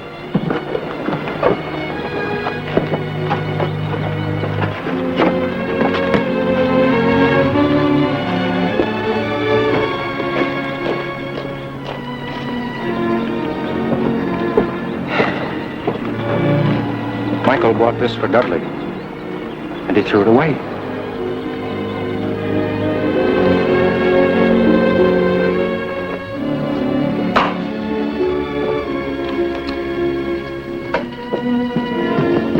What's that? My father carried this flag at the Battle of Chattanooga. Found him at General Bragg at Lookout Mountain. My father was killed at Lookout Mountain. And maybe the bullet that killed him was fired by your father. That's not so. My father was never at Lookout Mountain. He was in the Union Army, wasn't he? He killed him. Hold it, you two. Now, let's not fight the war all over again. You go on downstairs until we come. He started it. Get.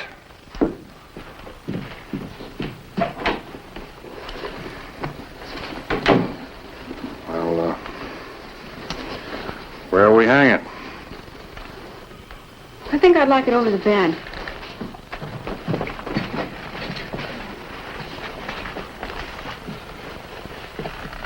Pull her over a little. How do you like that? That'll look fine. Real fine. Well, after we have some lunch, we'll get a hammer and nails and put them up. I'm not hungry. Well, maybe you're not hungry, but I am. Your aunt's a real good cook. You're going to like her. I didn't want to come here. Well, you can make it any way you want to. How? Your aunt and your uncle are real nice people. Of course, they won't replace a mother and father, but if I were you, I'd figure I had it real good. Now get your feet off the bed.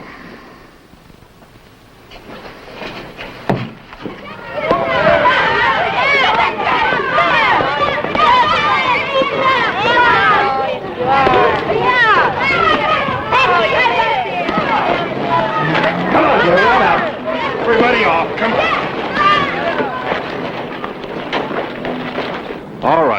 Who started all this? He was asking for it. He said the Union Army didn't fight fair. That's why we won the war. You think you're fighting fair now? 5 of you against 1? I'm sorry. We should let the 2 of you fight it out alone. I don't want to hear any more about fighting. I think you owe Dudley an apology. Now, shake hands. Sorry. Go on, Dudley. You too.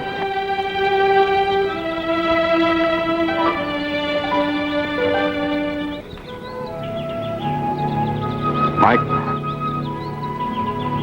Go on, Dudley.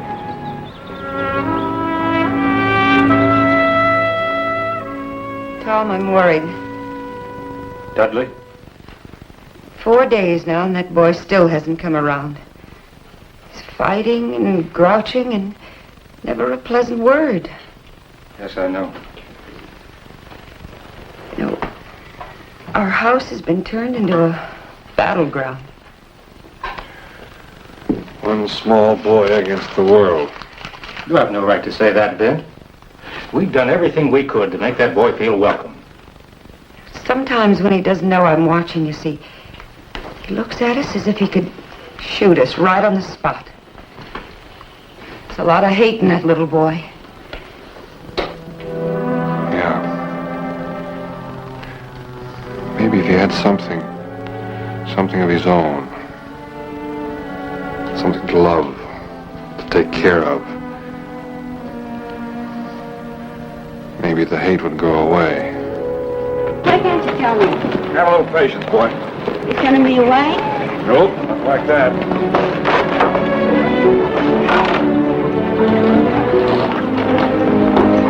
How do you like him? I've seen better. Oh? Think you could ride him? Easy. Let's give it a try.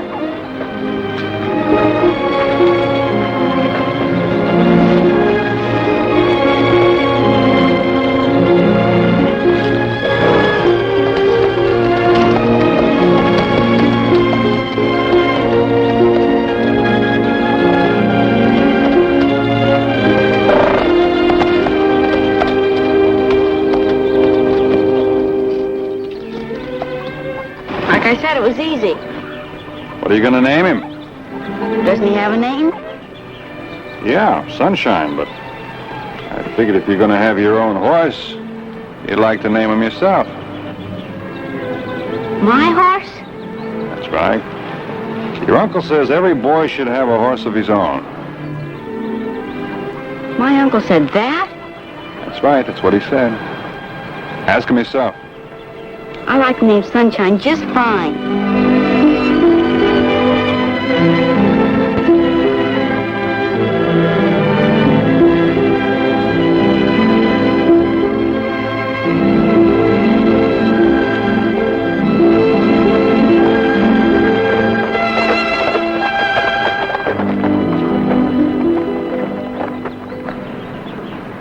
I can tell this has never been a battlefield. How can you tell? Have you ever seen one? Lots of them. Like coming up from Virginia, we saw overturned cannons and grave markers. I seen my daddy's marker. I'm sorry your father got killed in the war. He died a hero. I'm sure he did. But do you know how it happened? Sure. I'll show you. But we're gonna need guns. Why guns? Well, what good's a battle without guns?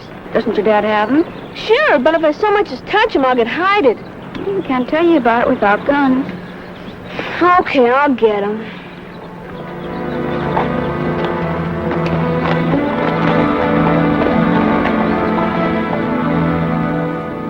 These are real fine. Here, you use this one. Let's see. Okay, this is the top of Lookout Mountain. And down here is the Union Army and all your men. Okay, there's 3 generals in the Union Army. Hooker, Thomas, and Sherman. And up here all we got is General Bragg. Now we're just south of Chattanooga. Now we've dug in to keep you from moving into the city. Get it? Got it!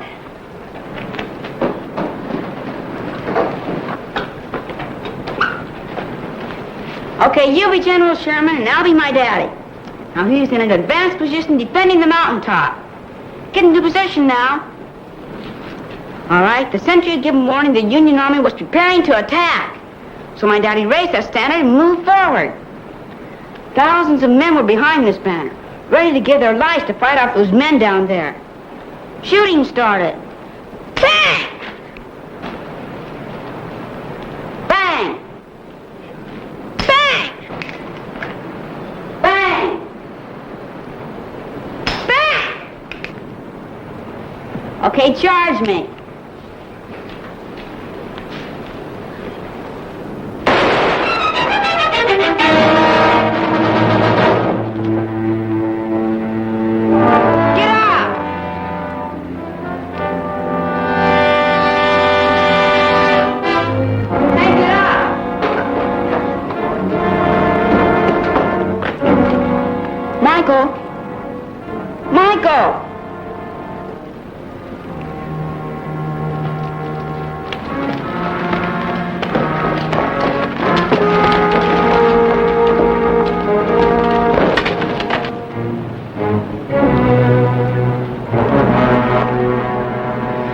Get the doctor, quick.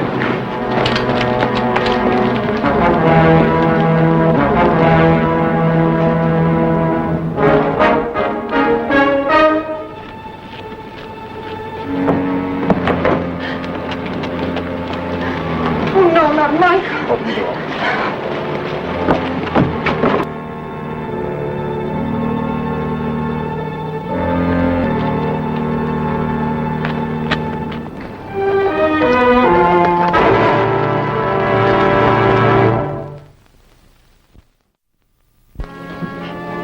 Can't let him die. You've got to do something, Dr. Harris. Michael? Michael, can you hear me? Take her downstairs, Tom. Oh, he's still unconscious. He looks so pale. Take her downstairs, Tom. No, I'm not going. He needs me. The doctor knows what he's doing. He'll be all right. Come on, Gloria. The best thing you can do is let the doctor do his job.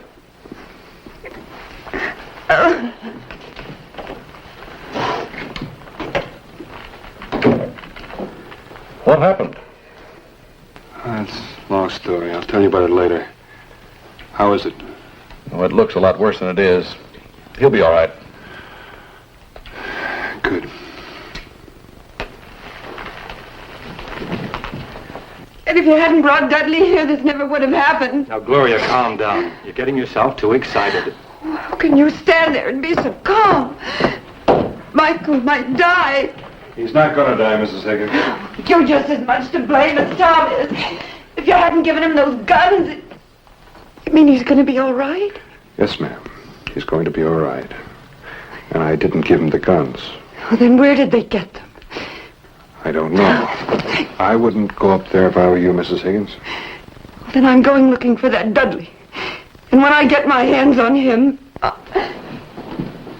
Dudley! Dudley, where are you? Dudley! Don't try to hide. I know you're here. Dudley! You better come out here if you know what's good for you. Please calm yourself, Gloria. I was afraid of that. What do you mean? His horse is gone. He's run away? Run away? Tom, you go get the sheriff. You tell him what's happened. That boy's got to be punished. Now, Gloria. Do you want me to get the sheriff? What good will that do? You've got to let me find him. Let him tell us what happened. But he shot Michael. Isn't that enough for you? Do you want him to kill Michael next time? I'm sure it was an accident. Accident? Wish we'd left him in Virginia. That's where he belongs. Mrs. Higgins, he's part of your family now. You asked him to be. You let him run now and you'll destroy him. You've got to let me find him. Let me bring him back. You brought him here to give him a new life, a new home. You're responsible. Take one bitter, mixed-up little boy like Dudley and multiply him by 1,000,000. Well, who's going to build this big new country of ours? Please, Mrs. Higgins. Well, Tom, it's up to you.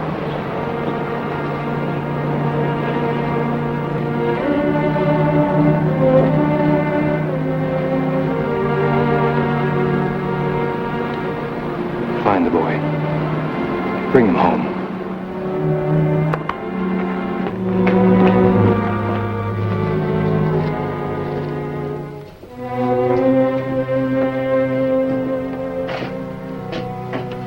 What's on your mind, boy? Mr. Stewart, when I came into town and I met you, you said you like it here. That's right. But you're from Virginia.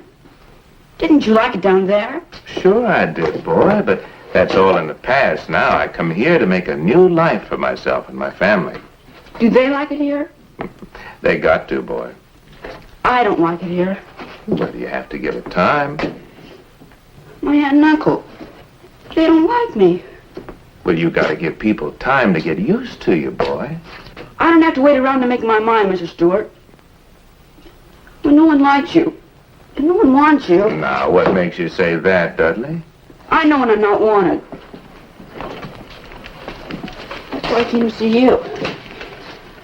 You're the only one I know from home. I know you'd understand. Understand what? Why I'm running away. Running away? This is no place for me. I just wanted to say goodbye. Now, Dudley, if something's happened, if anything's wrong, you can tell me all about it. Nothing's wrong. I'm just gonna run away. Run away. I did that once, but I made a mistake. You know what I did? What? Well, I didn't get prepared properly. It's a long way back to Virginia. First thing you have to do is eat a good meal and take along plenty of provisions and get a good night's rest. I'll tell you what. Why don't I just fix you something to eat, and then you can spend the night right here in the store, and then tomorrow I'll help you to get ready for your runaway. What about that, boy?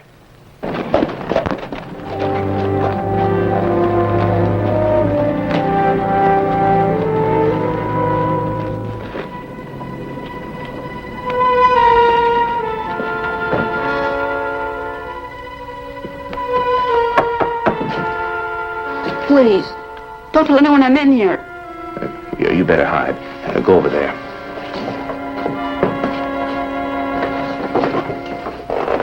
Come in.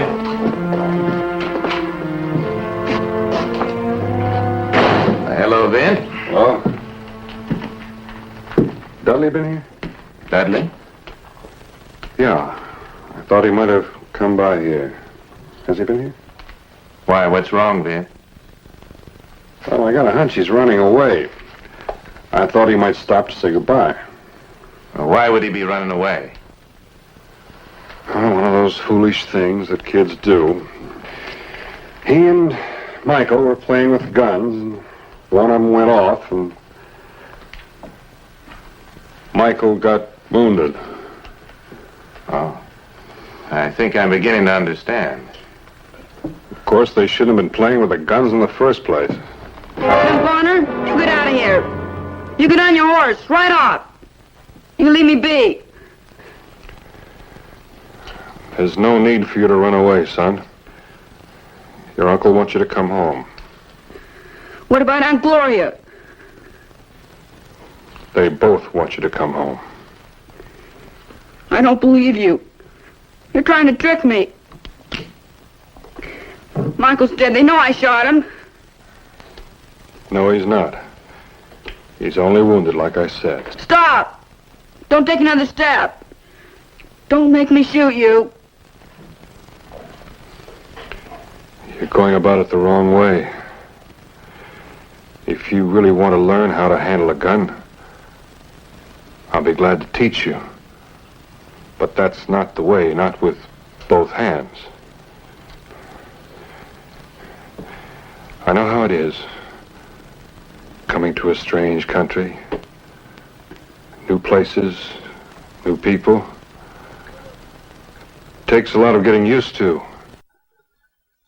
Believe me, son, we've all got a lot to learn about each other. Now give me the gun.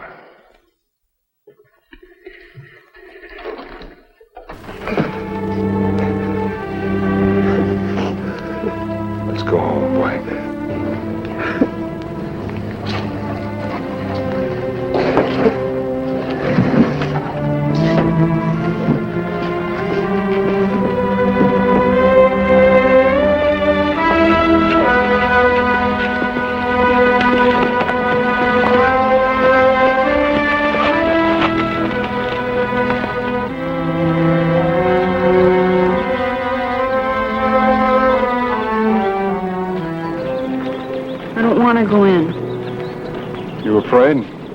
No, I'm not afraid. You didn't do anything on purpose. You're just saying that. They made you bring me back. Gonna get on by yourself, or do you need some help? I don't need any help from anybody. Come on, then.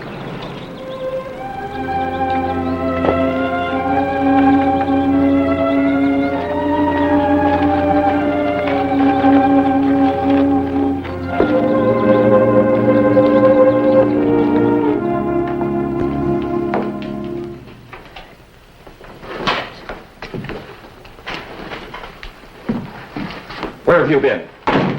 Answer me. I don't belong here. You and Michael, you had guns. Where did you get them? We took them. Michael should have known better. Didn't he say anything to you? He said he'd get whipped, but we decided to do it anyway. Well, I guess he was right. You ought to get whipped. Tom, you didn't ask the boy what happened. We know what happened. Dudley, I want them to hear it from you. You tell them the truth. Did you do anything wrong? On purpose, I mean? We took the guns. I guess that was wrong. Yeah, but I mean about the shooting. I don't know what happened. We were playing. I heard the gun go off in my hand. I didn't mean to shoot him. I believe him, Tom. I didn't want to come back. Ma! Oh, Mike. Ma! Michael, you shouldn't have come down. It's okay, Ma. It's only a scratch. You might have been killed. We were just playing, Ma. It was an accident.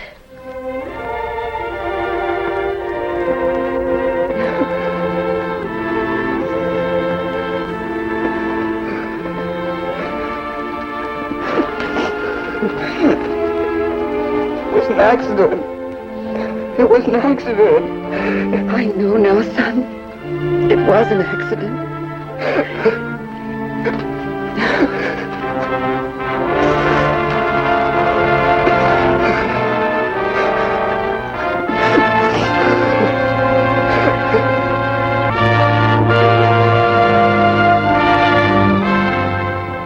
It says somewhere that a word fitly spoken is better than apples of gold in a basket of silver.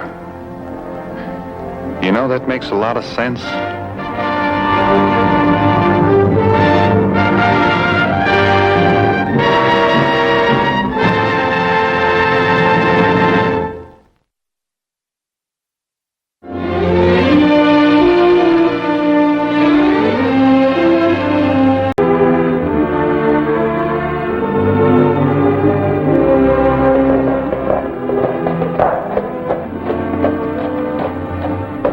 As the railroads moved west, so did the cattle trails. And often as not, they left towns that once roared like a lion, but now lived out their days as sleepy as a sun-baked cat. Sand City was such a town, and my friend Marshal Roy Stanton had earned his right to enjoy its peace and quiet. You Marshal Roy Stanton? That's right.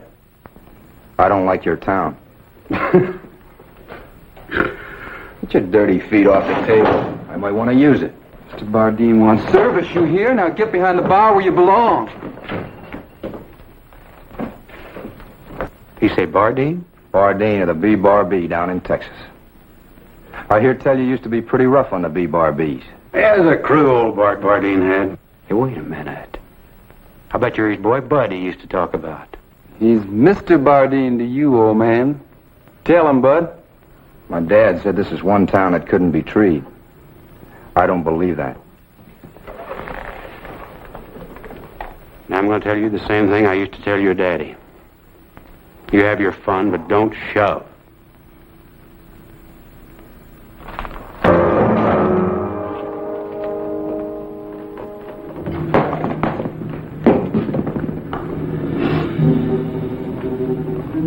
Mr. Bardeen likes good whiskey. I think Mr. Bardeen had better get it in some other town. Well, Vent Bonner. Roy, how are you? So you're the great Vent Bonner? Well, I'm Bonner. Just leave it at that. Hey, now you got you a big one, bud. That right, Bonner? You a big one? Or do you just sit around with the old man there talking about how big you used to be? Son, why don't you just leave it alone? Mr. Bonner! I don't feel like leaving it alone. I feel like tearing this town apart.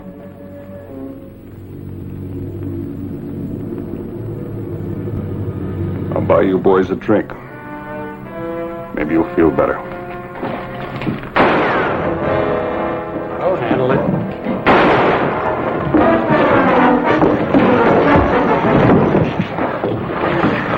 I'll kill you for that! What? You want a reputation, don't use me. But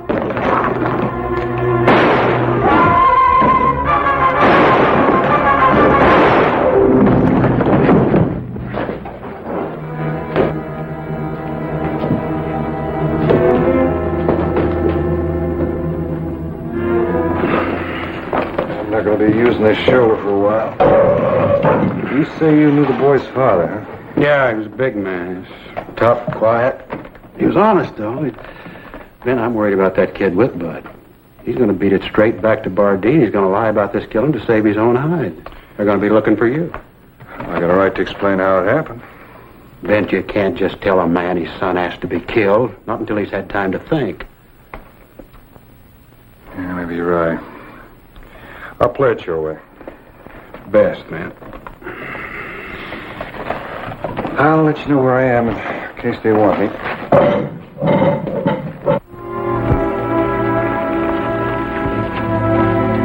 Peligroso, a young, dangerous one. Time healed my shoulder, but not the mark of that needless killing. I made up my mind.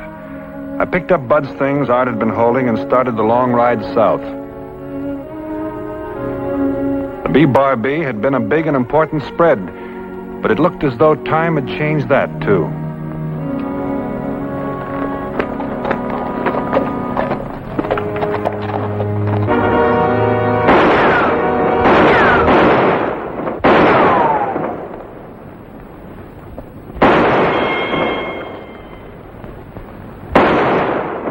Holster's a little low for you. And your gun's a little heavy. What do you want? I'm looking for the owner of this place.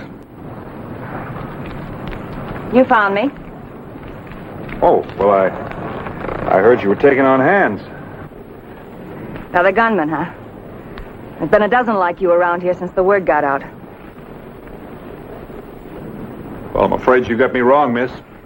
Well, right or wrong, you're too late. I've already hired a man to kill Vince Bonner.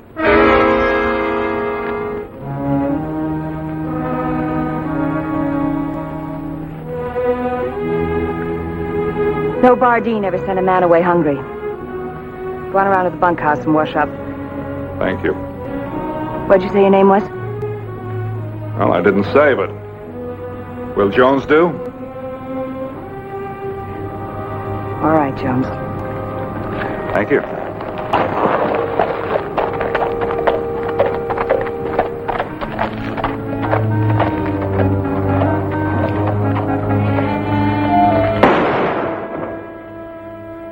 Bang, bang. All day, every day. Best ranch in the country falling apart by the minute, and she's banging away on tin cans. Where's the rest of the crew? Rest of the crew quit. That's where they are. Them that didn't quit when Bud was riding roughshod over everybody quit when she started hiring killers. Been on this ranch 30 years. I can't stand it no more. Watching her killing herself with hatred. Why, I used to hold that girl when she was a baby. Hired guns come high. High enough she spent ever since she had trying to pay them. Well, whoever she's paying isn't doing the job. How could you know that? Because I'm Vint Bonner, and I'm not that hard to find, and no one's looking for me.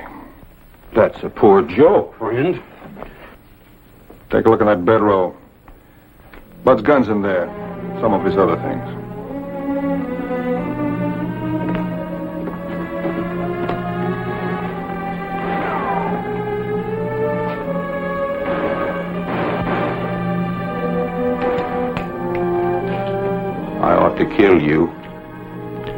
Not with an empty gun, you won't.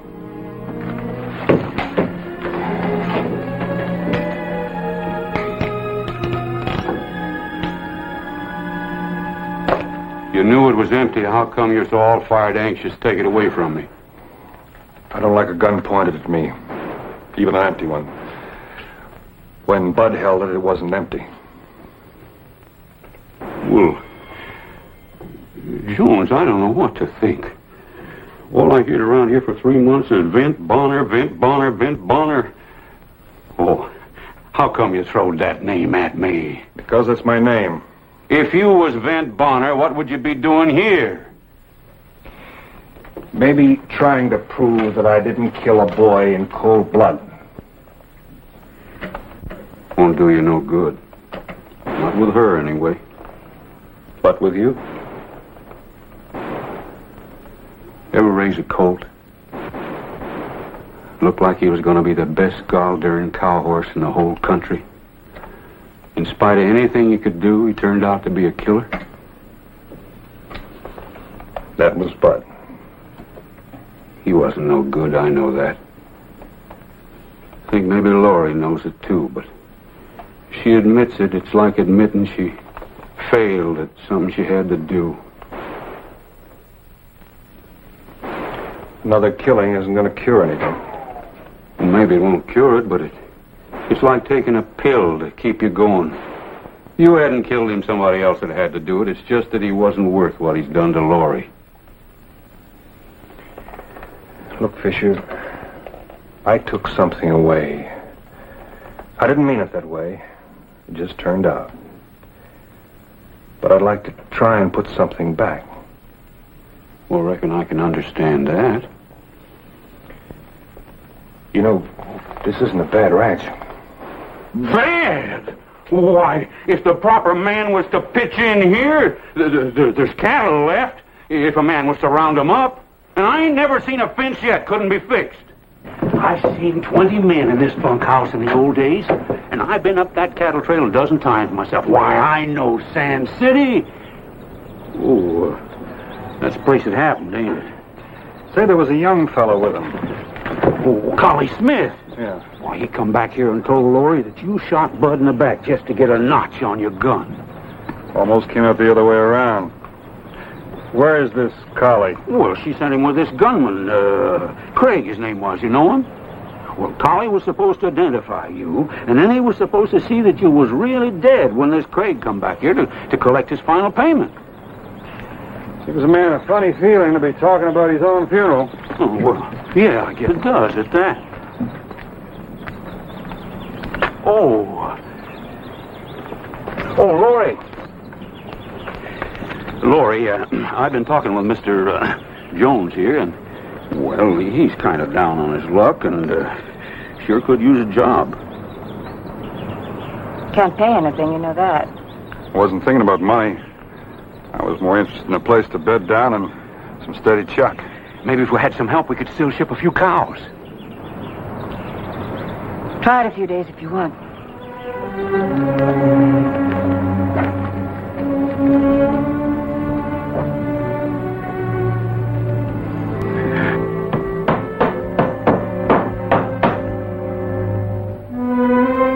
You know, if I do say so myself, things look a lot different than they did 2 weeks ago. Something else looking a lot different around here, too. Grant, I want you to move those horses down from the upper pasture. Sure, Laurie. Things are beginning to look like old times, thanks to Jones here. Well, they'll look a lot more like old times when I have Vint Bonner's hide nailed to the barn wall.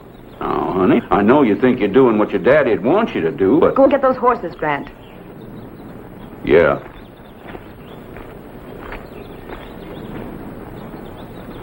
That old man sure thinks a lot of you, Miss Laurie. Doesn't give him a right to do my thinking for me. Maybe he's just worried about that man Craig you've got on your payroll. You trying to run my business too, Jones? No, ma'am. But I've been around quite a lot. You picked me for a gunfighter, remember? Maybe you're right, maybe you're wrong, but I've known a lot of men like Craig. You figure he's just taking my money, don't you? That's right, ma'am. I do. I've known that for some time. I just wrote him a letter telling him I couldn't pay him anymore. That's good. That means you're giving it up? Giving it up? Why do you think I practice with that gun every day? Just a minute, Miss Laura. You're not going to face it out with a man like Bonner? No, I won't face him. When I find Vint Bonner, I'm going to give him the same chance he gave my brother. I'm going to shoot him right in the back of the head.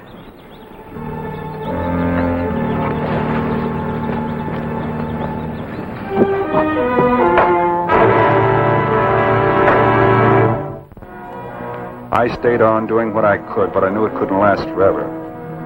Sooner or later, someone who knew me would drop by. Or old Grant Fisher would make a slip. Vint, if you could just straighten Laurie out. You know, the way you straightened the ranch out. The name is Jones. You forgot again at breakfast this morning. I know it. What are we going to do? I thought I could talk to her by now. Explain to her how it was. I've known that girl a long time. She sure don't convince easy. I've got to change her mind somehow. When I think of how she's changed. Why, 3 years ago, before her daddy died, every Saturday night there was 15 young men out here fighting over who'd take her to a dance. I'm telling you, Vint, this place was like a beehive. The name is Jones. And I promise you the young fellows will be back, but let's get washed up. The drilling's up on the North Ridge. How did Bud's things get here? Marshal up at Sand City sent him down. We didn't want to worry you about it.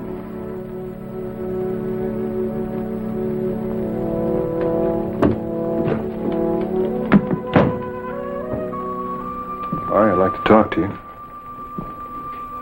You're leaving? No, not that.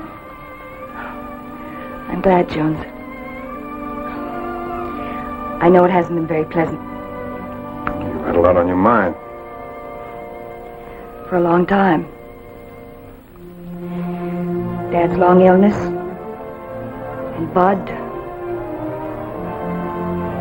Perhaps before that. I'm afraid Dad was pretty disappointed when his first child wasn't a boy. Well, that's no reason for you to try to act like a man.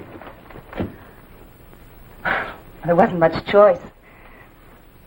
By the time I grew up, the big cattle boom was over. I saw only one herd go up the Sand City Trail. We were always short-handed here, and so I did my part. You feel like talking about Bud? Yes, I think I do.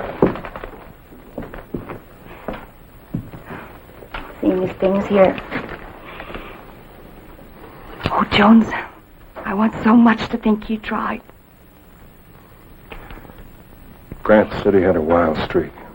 Well, what do you expect?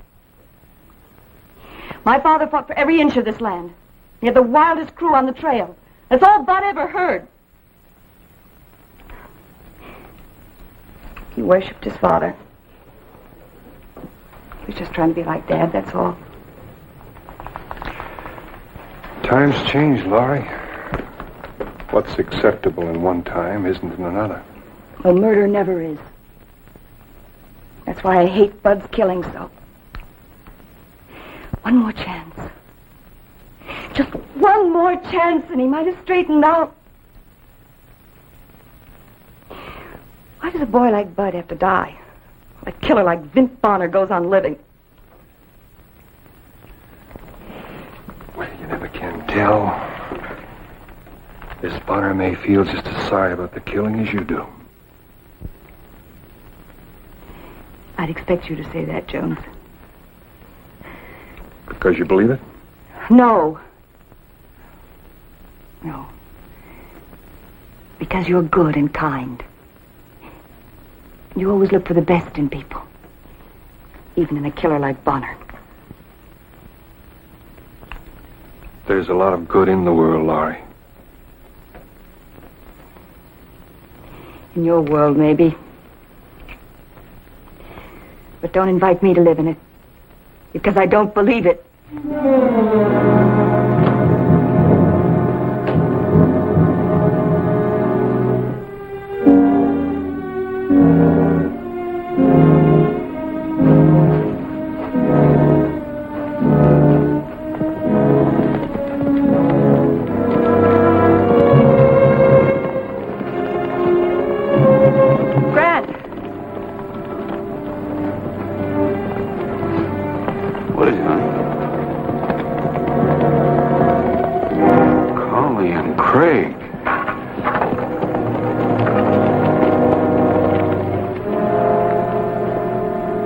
What are you doing here? I got your letter. Then you know you're fired. No. I like the job. It pays well. I told you I didn't have any more money. I figured you could get more. Well, I can't. I've paid you off, and that's final. Just a minute, lady. It ain't final at all. You made a bargain, and I aim to see that you keep to it. I gave you more than you earned. Did you? Yes. Tell her, Collie. I saw him do it. He killed Ben Bonner. There was a final payment due when I killed Bonner. I came to collect. Want to talk about it inside?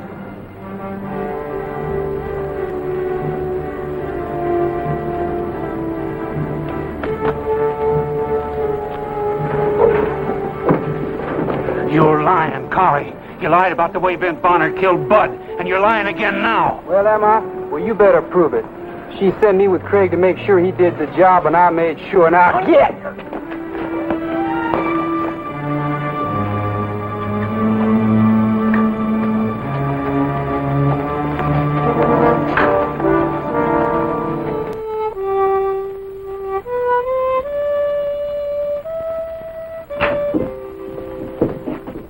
Anything wrong? You got to get out of here quick. Why? Well, Collie and Craig, they're here.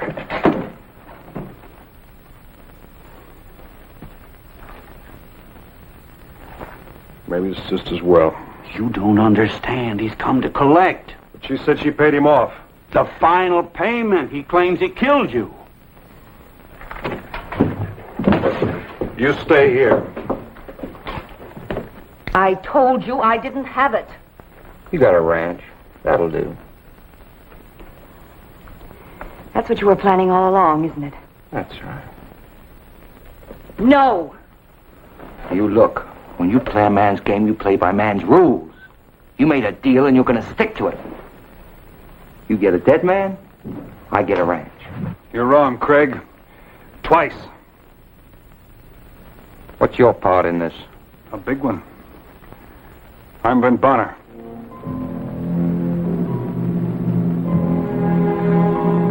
Thanks for trying, Jones. I'm afraid it won't work. As Craig said, I made the rules. Collie said he did the job. Collie's lying. So Collie's a liar. Am I? That's right. You're a liar, too. Now put the horses away, Craig. Where am I, Collie?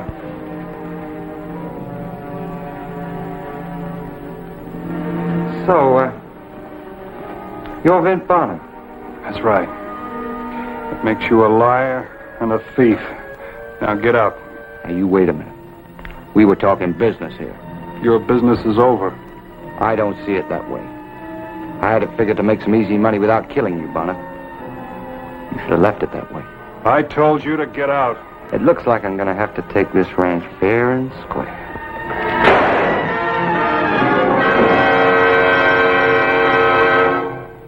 All right, Collie. You want to see a killing a day in Sand City?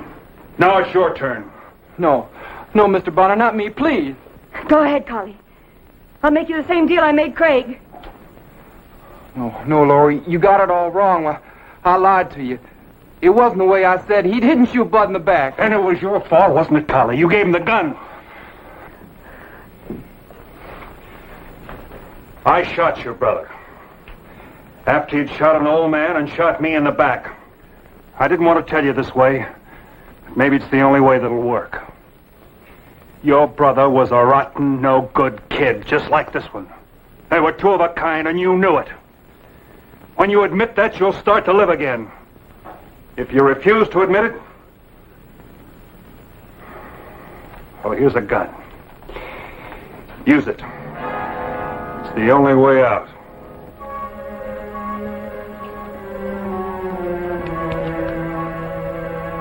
Go on, Laurie. Get him.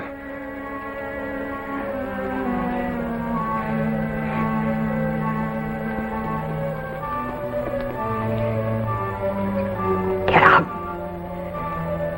Get out and don't you ever come back.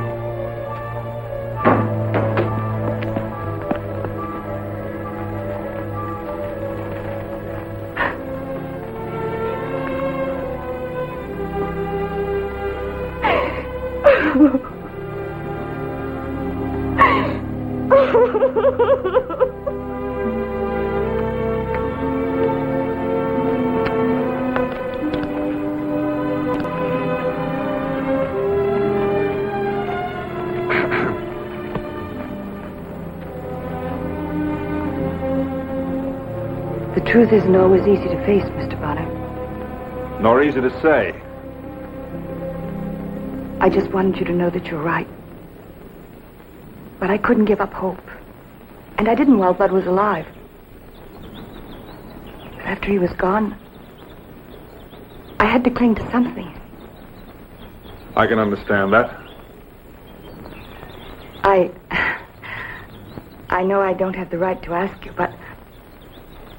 Well, if you could stay on a little while longer, maybe we could get those cattle down. Well, I think they could be arranged. On one condition. What's that? Well, Grant here tells me that the boys used to be pretty thick around here Saturday nights. I don't understand. I hear there's a dance next Saturday night. And I have a feeling that the boys will be coming around again. But just to make sure, I'm going to take you to that dance. That would be very nice, Mr. Bonner.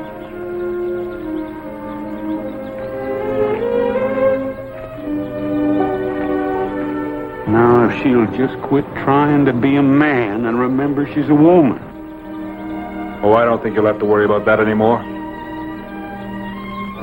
Saturday. You know there's a full moon next Saturday night?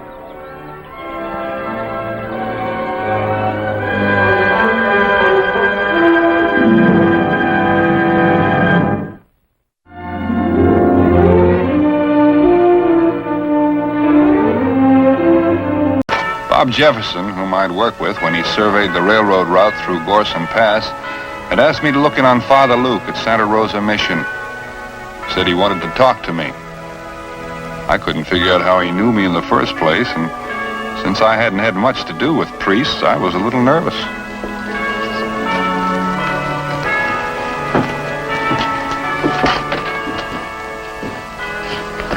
Come in, come in. Father Luke? Yes, and you must be Mr. Bonner. Yes, sir. Come in, Mr. Bonner, and make yourself comfortable. Thank you. How long has it been since you were inside a church, Mr. Bonner? Oh, well, too long, Father. Well, we're human in spite of what some people say. Please, sit down and relax. I'm sure it must have been a tiresome trip. A little wine, perhaps. We make it ourselves. We're very proud of it. No, thank you. Father, I understood you wanted to transact some business with me. The word I got was urgent. If it's business you want, business you shall have. Mr. Bonner, I sent for you because your name has come to stand for courage and integrity in this territory. How can I help you? Ours is an order of missionaries, Mr. Bonner. Some of us, myself included, have established missions in the most remote parts of this country. One such mission has not been heard from in much too long a time. I have been assigned to go to that mission and see that all is well with the priest. Well, that shouldn't be difficult for you, Father. If I were to guess, I'd guess you to be an experienced trailhand. You'd guess wrong. I've been concerned with other things. I need a guide, Mr. Bonner. A good one. I need you. I'm not a professional guide, Father. Of course, if I knew the country... I understand you know it well. Our trip will start here at Santa Rosa, go over into Arizona to Santo Domingo. Santo Domingo? Yes. But that's strictly Indian country. I don't believe there's been a white man in there for years. There has been one, and I must find him. It could be dangerous, Father. There are no trails. We'd have to make our own. I'm prepared for that. I hope you are.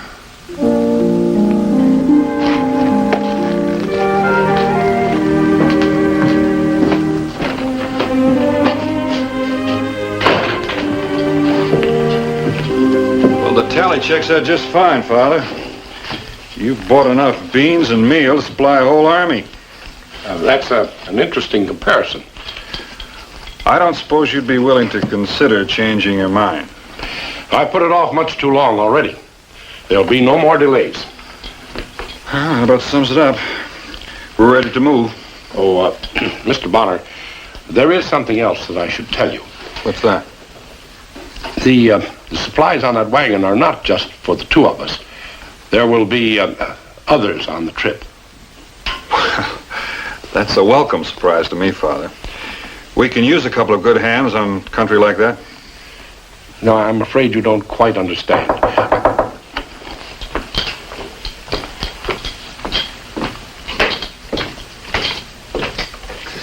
Good afternoon, sisters. Please come in.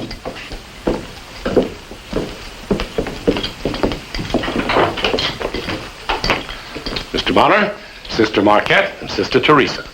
Mr. Bonner, I'm very proud to meet you. I'm happy to meet you, sister. And you, too. Indeed, Mr. Bonner.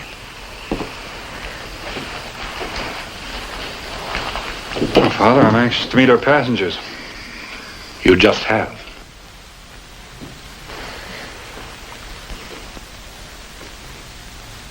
The sisters?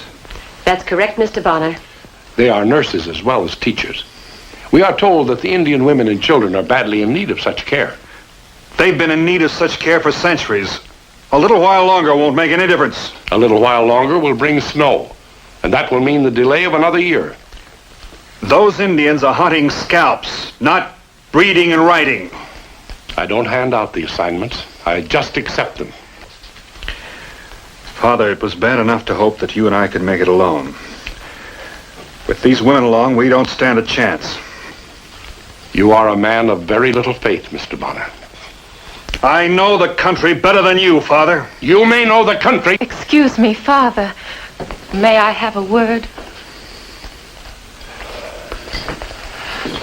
Mr. Bonner, we have not come this far just to cause trouble. I think you know that. But we have our missions to accomplish. If we're successful, maybe it won't be so dangerous for the next ones. Sorry I lost my temper. I realize that to ask a man to participate in a cause in which he's not really Father, a part... Do you think these sisters know just what such a trip means? I think we know, Mr. Bonner. I think you don't, sister. Have you ever seen an Indian smeared with war paint, with a scalping knife in his hand? Have you seen men and women staked out on the plain to die in the sun? No, and I don't think you have, Mr. Bonner. What can I do to convince you people? Is it possible that I overestimated you, Mr. Bonner? It's entirely possible, Father. I'm sorry. Good day.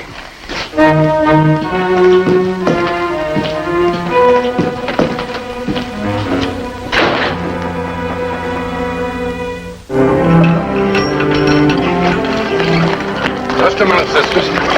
I'll help you.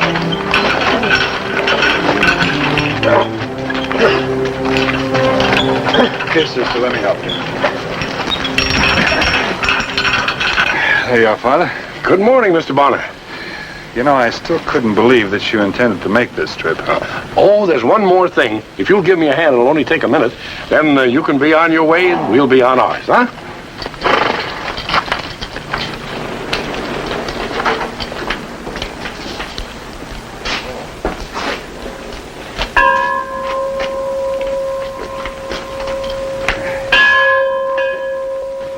Mighty handsome bell, Father. I don't suppose it makes any difference to the Lord.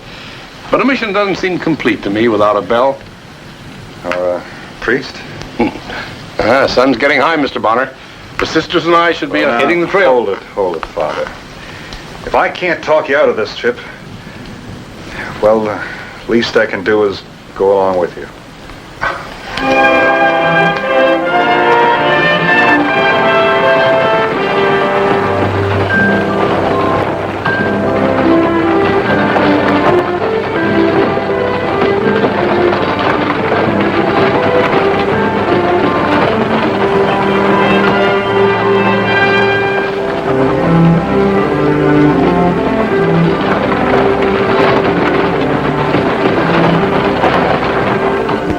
You have a very great talent. It isn't every man who can make one feel at home out in the middle of nowhere. Think nothing of it, sister. I think you should make some girl a very acceptable husband.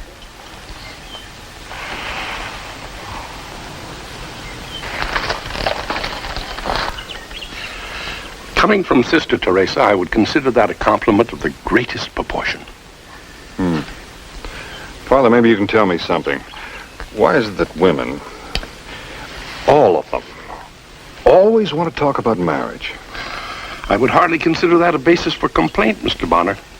Somewhere inside you, she sees a gentleness, a kindness.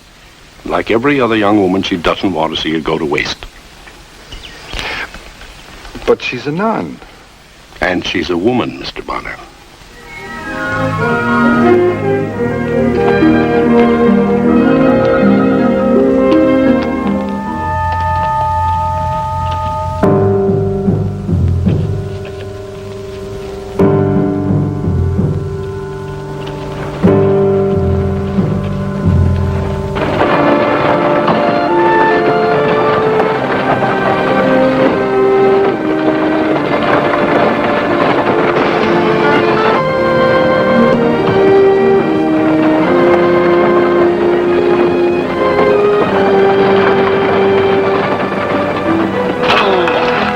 Up ahead about 3 or 4 hours.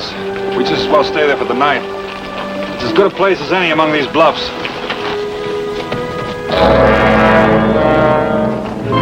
Well, now we'll get some rest, huh?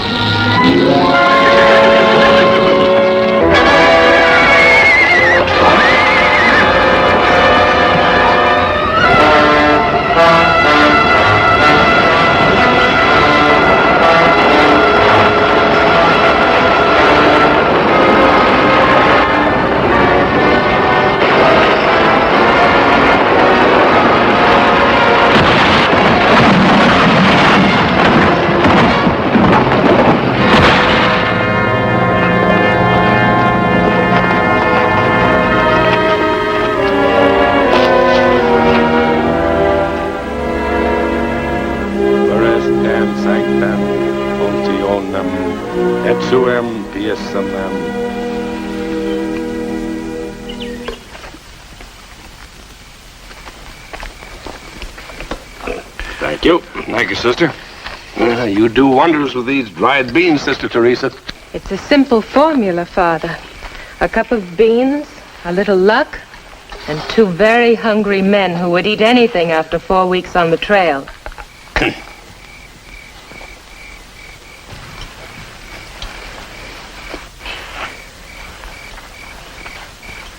Amen.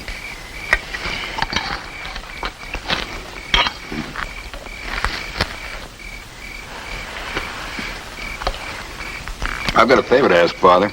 Anything at all, Mr. Bonner. Well, it's this Mr. Bonner business. Would you mind calling me Vint? All these Mr. Bonners will spoil me for when I get back among just everyday folks. Well, speaking for myself, I should be delighted. As for Sister Teresa, you'll have to take that up with her yourself. Well, sister? I would consider it an honor, Vint. Thank you.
Put it off wouldn't have softened the blow.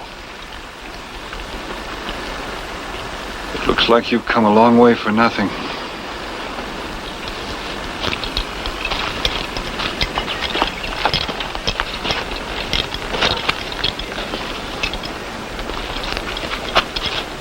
No, Vint. This is a beginning. We are 2 men and a girl, Father. This was done by Apache warriors. They don't play by your rules. Have we given them much chance? What about the girl? Sister Teresa may return with you if she wishes. That is a decision you will have to get from her.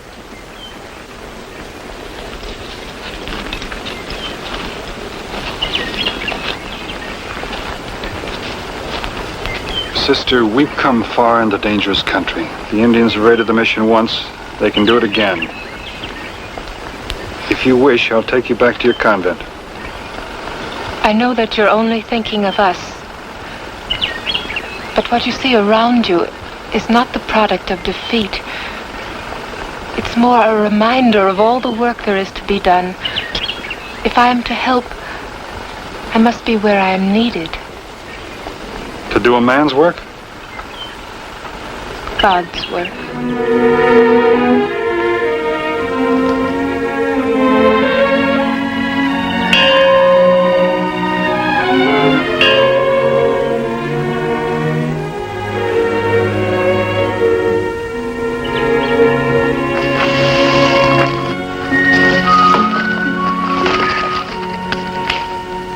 Well, Father, you've got your bell. A truly beautiful sight. It's wonderful, Father. 50, 100 years from now, when men have forgotten the differences that caused the bloodshed here, they will still see the bell. But enough preaching for today. I think we owe ourselves a little celebration.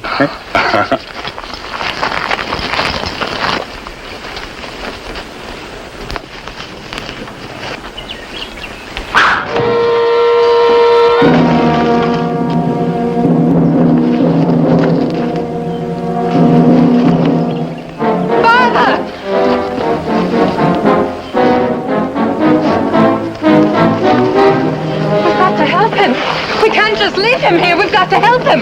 We can't just leave him there. We can't leave him there. We've got to help him. But he's hurt. He'll die if we don't go back. Too late, sister. No. He's dead. Not Father. He's got an arrow clear through him. He was a fine man, but he was only a man. And us? What about us? We can wait. It was a typical Apache trick to strike with terror and then wait for panic.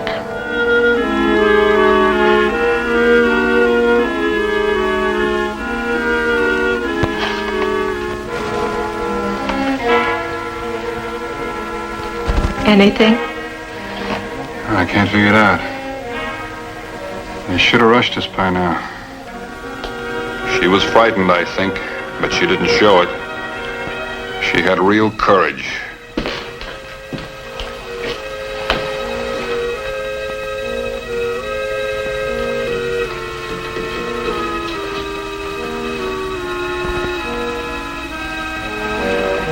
Is there any chance for us?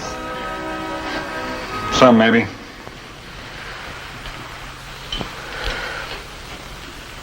You can be truthful with me. Sister, I don't know how many there are of them, but there's only 2 of us. These people haven't changed their customs for hundreds of years. To them, you'll be like any other white woman. They'll have no respect for what you wear or what you stand for.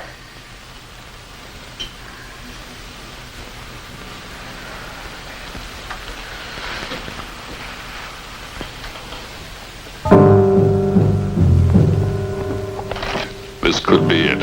I didn't know what to expect, but this could be the bait. I decided to hold my fire. Since he was alone, I'd better not show my hand yet. Looked like he was wounded, but I'd learned long before to never trust appearances where an Indian was concerned.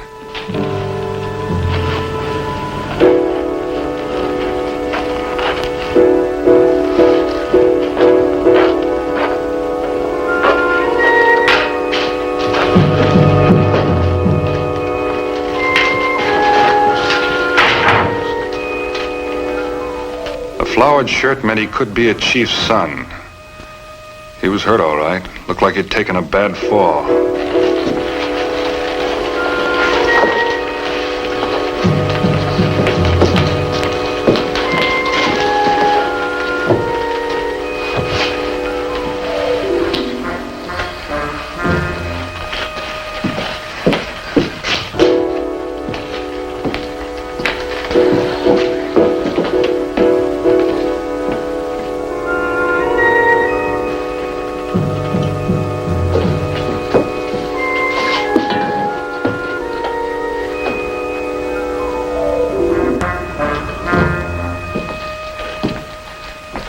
There. That ought to keep it clean until he can get back to his own people. You want to let him go? Yes. Let every brave in the countryside know that there's only two of us here? I wouldn't be surprised if they know it already, Mr. Bonner.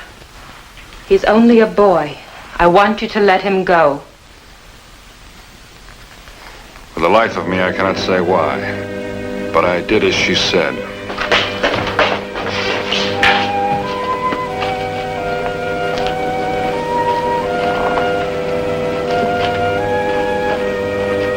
I admire your trust, sister. But we're getting out of here, even if I have to tie you hand and foot to do it. If you're wrong, we'll be dead by nightfall. If I'm wrong, we'll live a little while longer. And Father Luke? I'll dig a place for him. By his bell, Mr. Bonner. I think he would like it like that.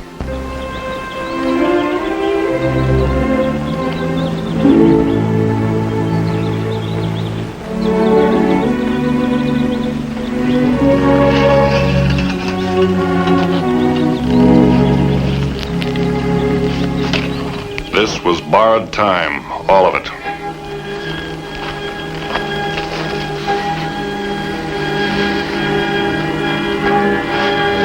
By everything I knew, both of us should be dead by now.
He broke the war arrow. I could hardly believe my eyes that one act of Christian charity could conquer an Apache war party seemed impossible.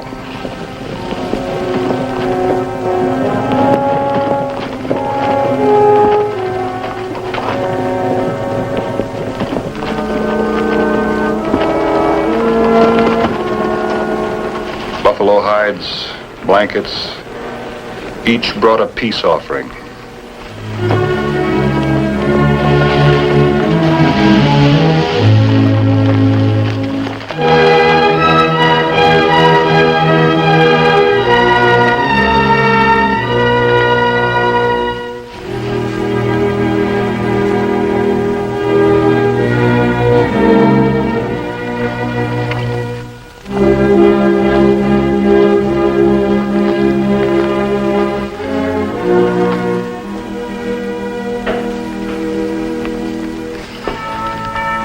Sister, let me add mine.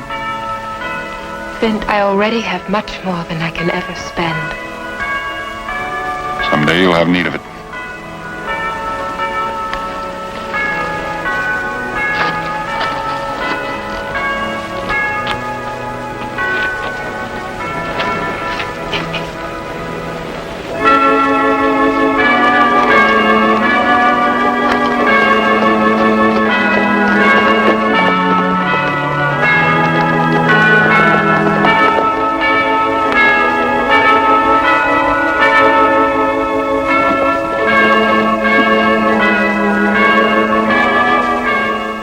knew she would be safe.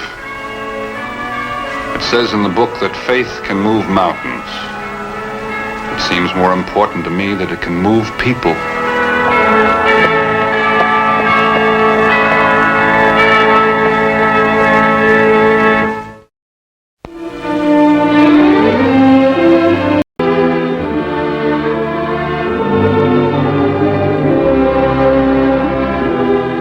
There was a lot of ready cash in horses that year.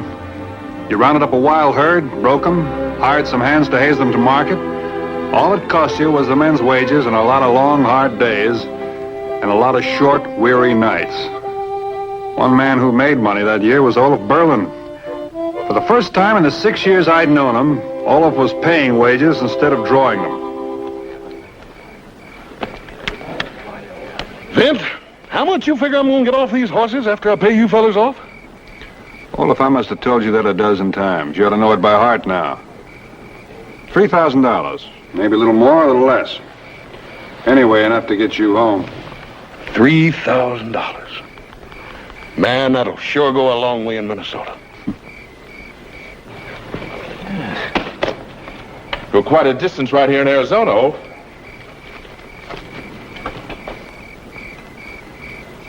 Want to set him up when we hit town tomorrow night? Well, for you, Quinn, the rest of the boys, but I ain't taking none. No, sir, not for me. Not one little swallow, huh? Not even one little swallow. If you fellas could see that farm back home. Man, I have to see it to believe it. Lakes, fishing streams, and trees thicker than the bristles on a briar. And right ping in the middle of it, my paw's land. Cleared as clean as your hand.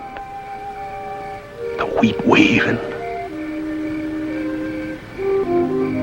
That's what I've been waiting 6 years to get back to.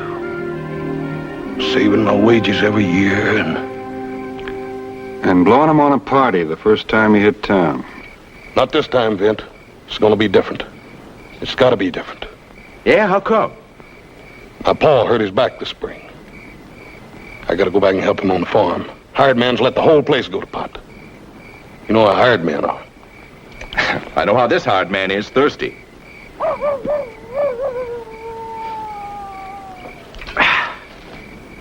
Come tomorrow night, me and coffee ain't speaking. Oh, I can see it now. He's standing in Jubal Carney's place with my foot on the rail and a little old glass of sunshine going down just smooth as cream. That's enough, Quinn. It's all right, Vint. He ain't gonna keep me from going home. It was about time you got wise to something. This is home. For you as much as us. All the dirt and sweat and rancid bacon and weebly hardtack you can eat. You ain't no better and no different than the rest of us. I think you're wrong, Quinn. I think Olaf's a green country farmer. Used to be. He's just a plain dirt cowpoke now.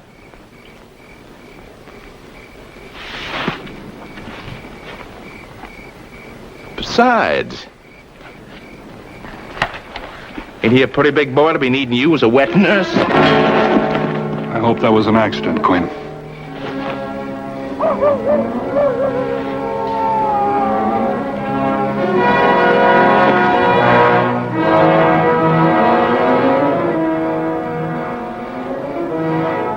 Soon, Bonner.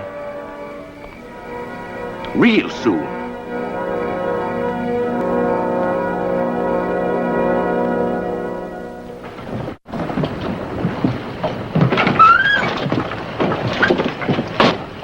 $3,200, Bill.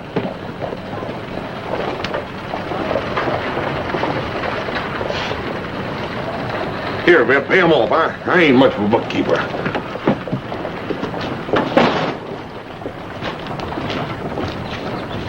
$50.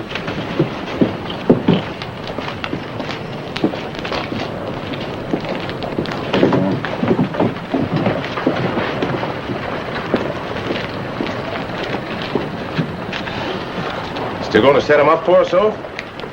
That is, if Mr. Bonner here don't mind.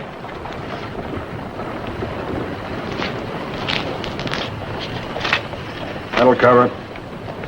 And I'll leave your change with the bartender. He won't be seeing the bartender. Just to make sure, Olaf, why don't you put that money back in the bank till you leave tomorrow morning? Sure, Vent. That's a good idea.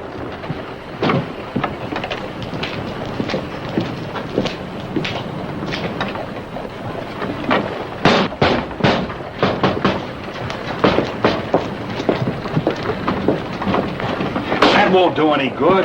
They're still in there. I can hear them. Hear him or not? Bank's closed. I suppose you boys run on about your business. Well, Marshal, he just wanted to lock his money up. You raise any more ruckus, I'm going to lock you up. So that's your big, dumb Olaf, is it? Look here. Not a good he's going to do us if he gets himself tossed in jail. Say your name's Berlin, eh? Yours? Mitt Bonner. I've heard tell of you. You're in town hunting trouble. I never hunt trouble, Marshal. Sometimes it has a habit of finding me. They'd better not find you in this town. The hotel's right across the street. They'll lock up your money in their safe. Come on, Olaf. Much obliged, Marshal. You worry too much, Gwen. Things will work out. They always do. Still leading the lambs to slaughter, boys? No, I never saw you pass up your share of the lamb jobs, Dixie. I guess I had that coming. Who's the lamb this time? Big one. Plenty wool. Only hitch is he's got a ramrod. Won't let a man near him. Doesn't have to be a man.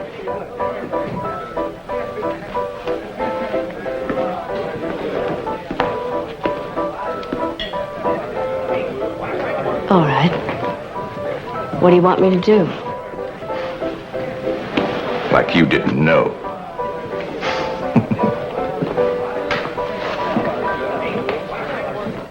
You got a place around here where a man can put his money? Sure, mister. We do it for trail crews all the time. You sure that thing's safe? Safe as a bank. Phew. No wonder you're worried. That's quite a roll. Biggest one I ever had. Means a whole lot to me. You let anything happen to it, Nothing's going to happen to it. Your room's number 12, top of the stairs. The boy will bring you hot water. You coming, Vent? No, I'm going out the stable. Seemed to me Scar was favoring one of his hoofs.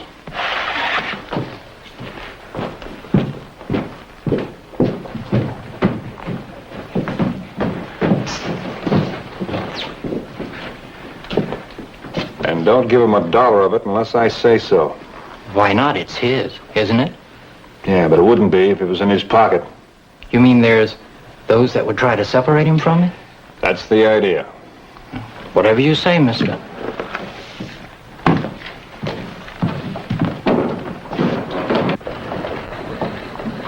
Pretty slick. Where'd you learn it? The carnival? What are you talking about?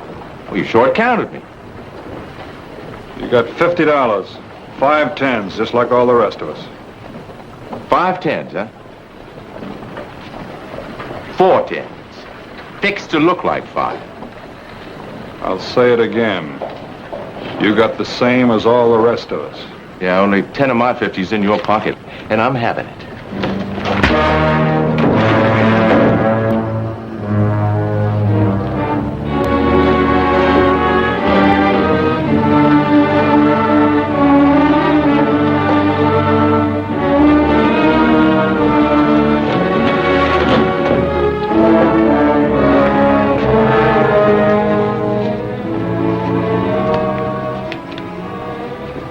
Trouble found you after all. Now listen to me. I didn't start this. Didn't start it. Short count me and then like to bust my jaw. Listen to me, Marshal. We had a run-in back at camp. He's still packing a grudge. Sorry, Bonner. You can tell all that to the judge in the morning. In the morning? I'm afraid you'll be spending the night as a guest of the county. Let's go.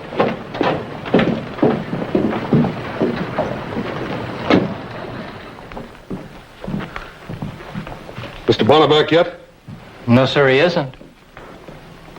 It's funny. Shouldn't have took him this long at the livery stable.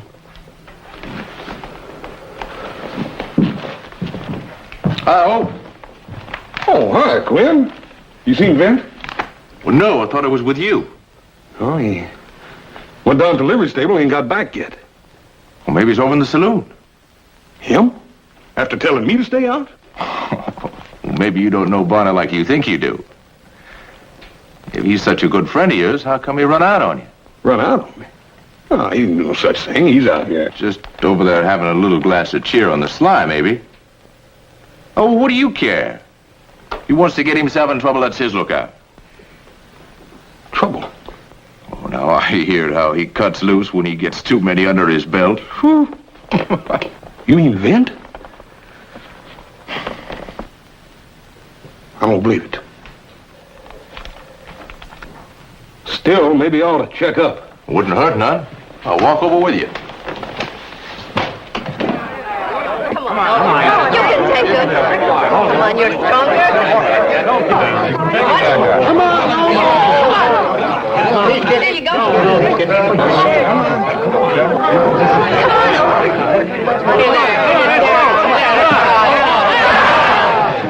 Oh, the man's a regular bull, isn't he? Hey, you ever see such muscles? Where'd you get them, Olaf? Lifting anvils for exercise? Them farm muscles, Dixie. Harvesting the wheat and bringing in the hay. Think I could wear this old garter around my neck? It's a mighty pretty little neck, Dixie. I bet you could.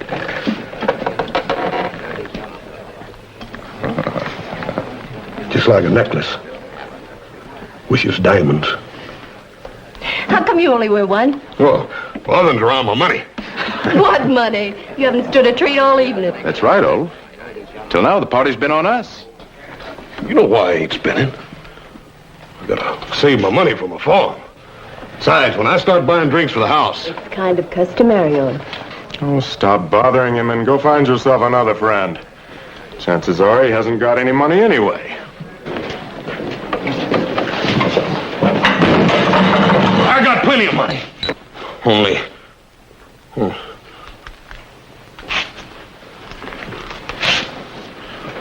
What do you mean about find yourself another friend? It's my job, Olaf. Getting the customers to spend a little of their extra cash. I thought you knew. Never thought about it, I guess. Well, don't think I like it. Every night I come to work here, I feel dirty. Oh, I tried other jobs when I landed here. They didn't even pay hotel rent, let alone save up a stake to get me back east.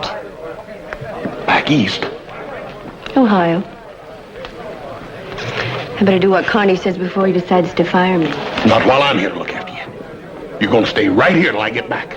And you ain't sitting with nobody but me. Not tonight, you ain't. I'm gonna show you a role you ain't gonna soon forget. Fire you, huh? We'll see about that. Olaf, wait.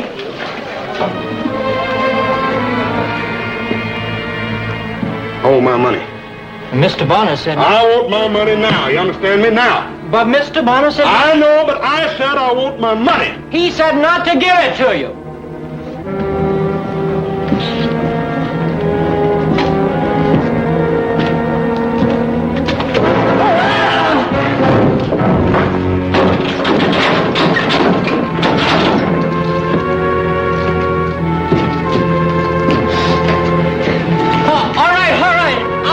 For you.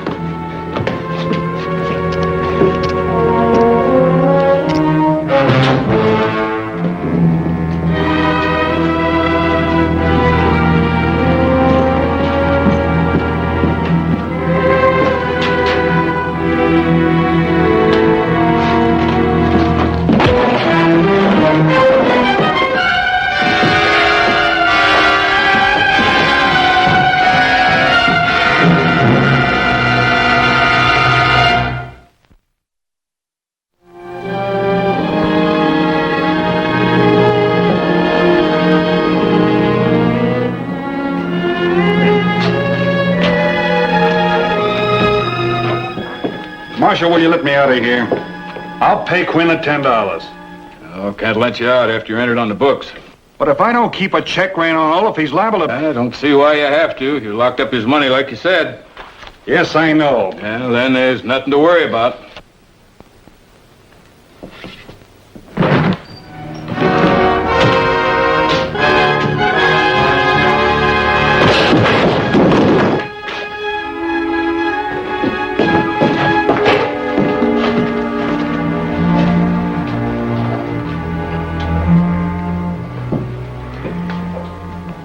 Well, you really did it this time. Where are you going to get another steak like that? Don't rub it in, Vint. I don't know why you put up with a lunkhead like me anyhow. That clerk at the hotel's a lunkhead. I told him not to give you the money. Don't blame him. I made him do it. Can you tell me why? Well, they got the hoorah on me over at the saloon about not buying drinks for the crowd. And ouch! Well, what were you doing there in the first place? Looking for you. For me? Well, you didn't come back to the hotel, and I started looking for you, and Quinn said you might be over at Connie's place. Quinn said? I think we ought to have a talk with Quinn. We'll talk. But without this. Yours too.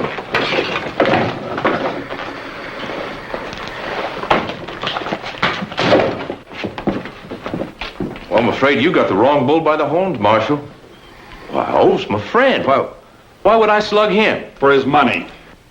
When a man has a bankroll, he generally spends some of it. That's something he didn't do. At least, not here. Why did you steer him in here looking for Bonner? You know all the time I got Bonner locked up. Look, it wasn't me that robbed the squarehead. Haven't been out of here since he left. None of us have been out all evening. Right, Dixie? I guess so. You don't sound very sure. They were here all evening. You're lying. You're in cahoots with them. That's enough of that. You had your cry. You better vamoose while you're all in one piece.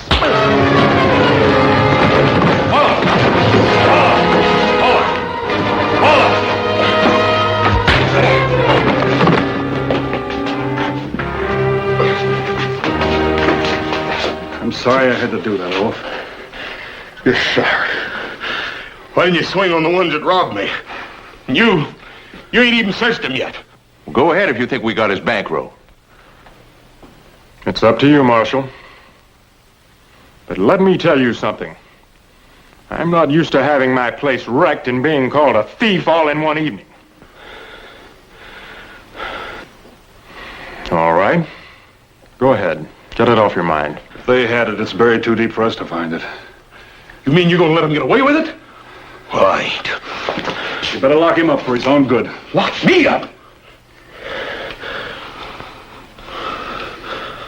Never figured you'd sell me out, Vint.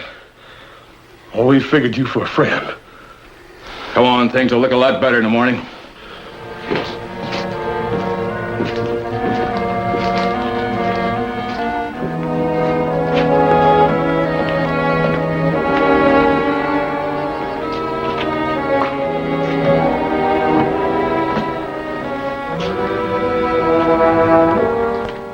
The way you're looking at him, you'd think he's gonna die.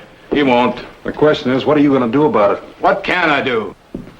The way I look at it, you couldn't find $1 of it now with a bloodhound.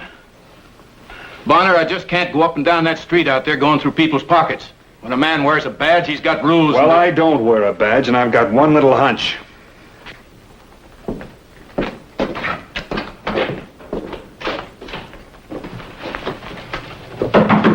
Who is it? My name's Bonner. I want to talk to you.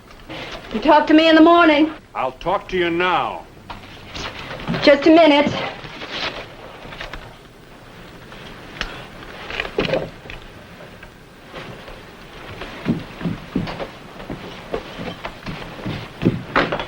What do you want?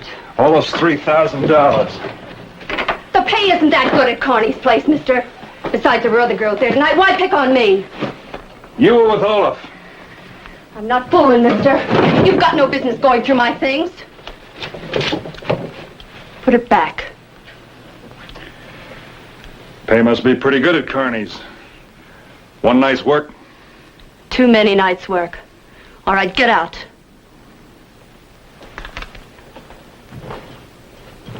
Gonna leave your working clothes? If I ever wear a thing like that again... I didn't take his money! I think you know who did.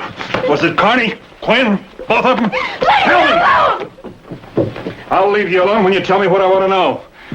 Who put you onto him? Carney? Carney paid me to work on all the customers, keep them spending. I didn't do it because I wanted to. It happens to be the only job that pays enough Pays enough for what? to get out of this country. Oh, I know what you're thinking. What am I doing here? It's like quicksand. Easy to fall into and hard to crawl out of. I was going to be married. When I got off the stage, he wasn't here to meet me. He'd gone.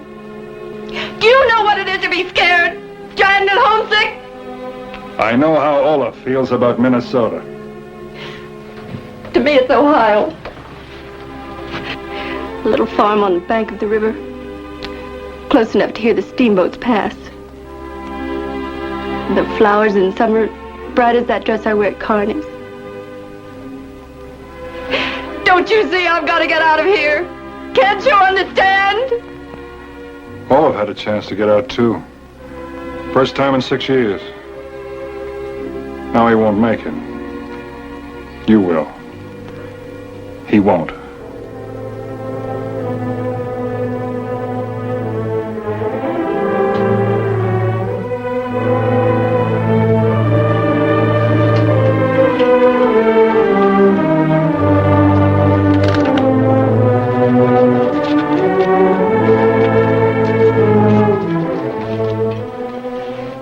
$50. That's what they gave me. Maybe it'll help. Carney and Quinn have the rest of it. Quinn will probably be leaving town tonight. He doesn't stay around long after the job's finished. Thanks. I had to be sure.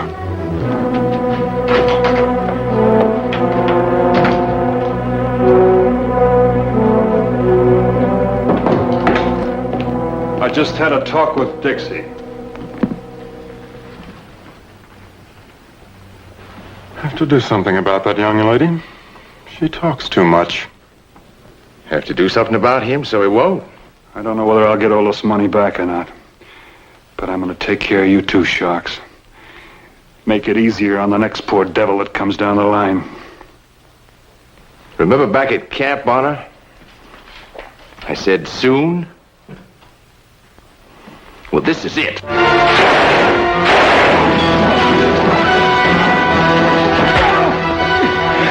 Where's the money? I told you before, I ain't got it. Where's the money? No, don't hit me. I'll get it. I'll get it right now.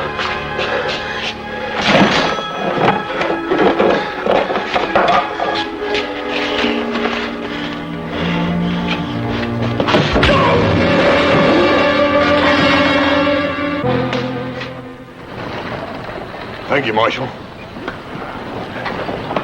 Let's go. You mind me, only milk, all the way to Minnesota.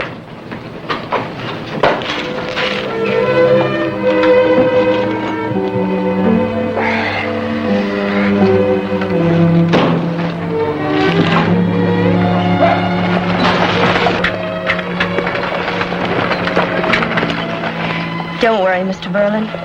I'm not working for Carney anymore. I'm going home, too. Thanks to Mr. Bonner.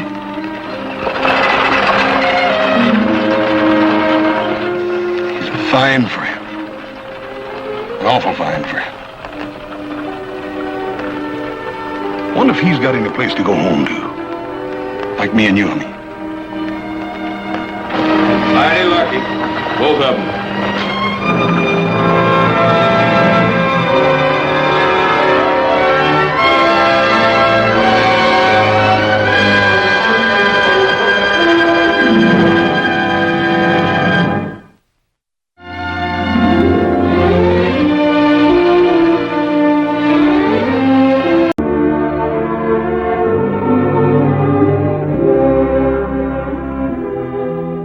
last time I was at Copperhead Wells, it was just a quiet little cow town. That's why I'd come there for a rest. But things had changed considerable. They'd struck silver near Copperhead Wells. I figured I'd call on my old friend Juniper Dunlap at the Sudden Dollar Saloon and pick up the latest gossip. You like to prove it? Anytime. But even old Juniper was having trouble keeping things peaceful. Let's keep it a friendly discussion, will you? Juniper? You put on a show like this every night? Vince Bonner. How are you? Here to do a little prospecting? I thought I'd get a little rest. Well, I hope you make it. What are you two boys trying to kill each other for? Oh, that dumb hyena. Vince, you've been to San Francisco. Ever been to the Paradise Casino? Oh, yeah, once or twice. Tell Watkins about the picture they got hung over the bar. It's a good-looking young woman, ain't it? Kind of heavy set. And she's stretched out on a divan combing these here long golden curls. To tell the truth, I don't rightly remember the color of her hair. Oh, you can't miss it. Them curls is all that's covering her up. Juniper, would you tell me what this is all about? Oh, Vin, I wish I hadn't let him. Look up yonder.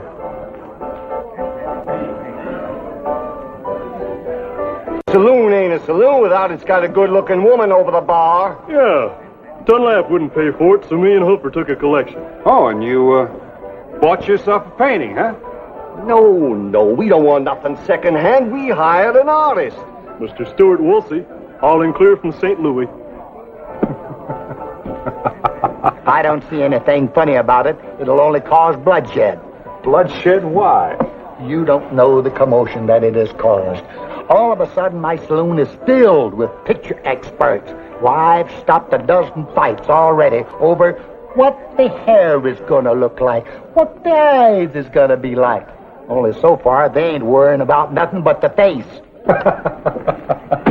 Well, I've got a great solution for you boys. Why don't you let the artist figure that out? Yeah, that ain't a bad idea.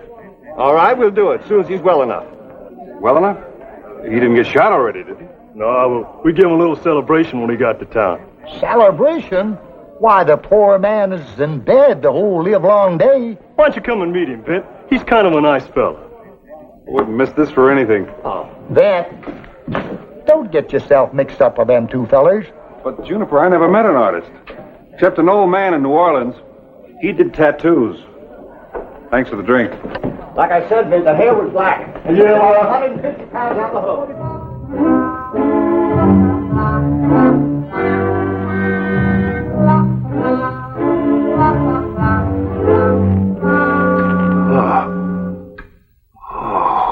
One thing's certain. No more celebrations. Those clodheads had no right to fill you full of red eye. Just that I wasn't prepared. You know, St. Louis, by and large, is a gentle town. Well, it was a hearty welcome. Now it's just chicken broth. You try it, Mr. Woolsey. You haven't eaten all day. Come on.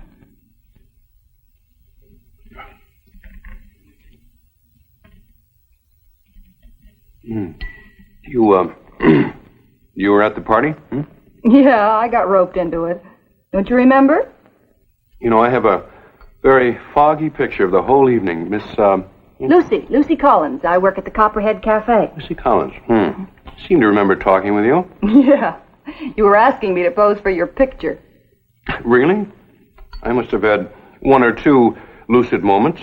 You were orry-eyed.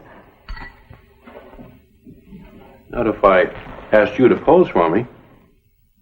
You're still orry-eyed. No. I'm perfectly serious.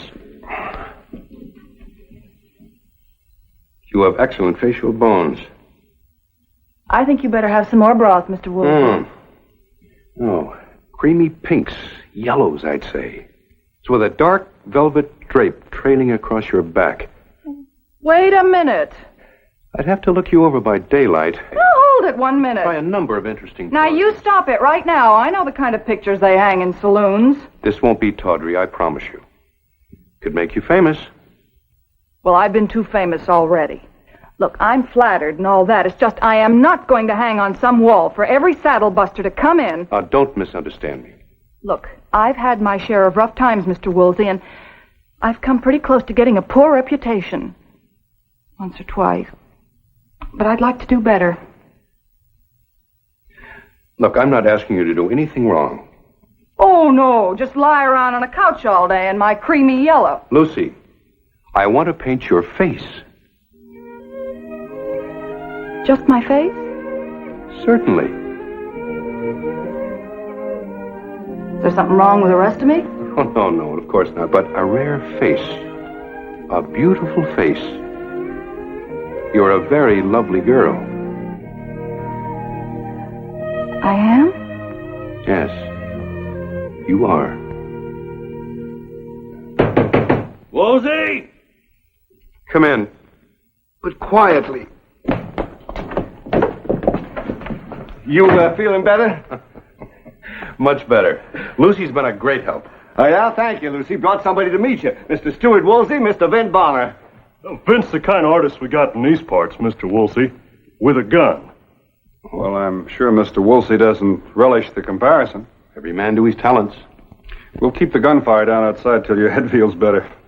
It's a real pleasure to know you, Vin. Thank you. Hi, Lucy. Hi, Vin. You haven't even started yet. Well, hardly. We were wondering about the picture. You see, what we wanted, Mr. Woolsey, is something like they got in San Francisco. Well, maybe you should have hired a San Francisco artist. Oh, no, don't take offense. I can show you exactly what I'll paint if you insist. I'll show you the model. The model? You mean you're going to paint a real live woman? Well, of course. Ain't that a first-rate idea? Well, I'd say you made a very good choice.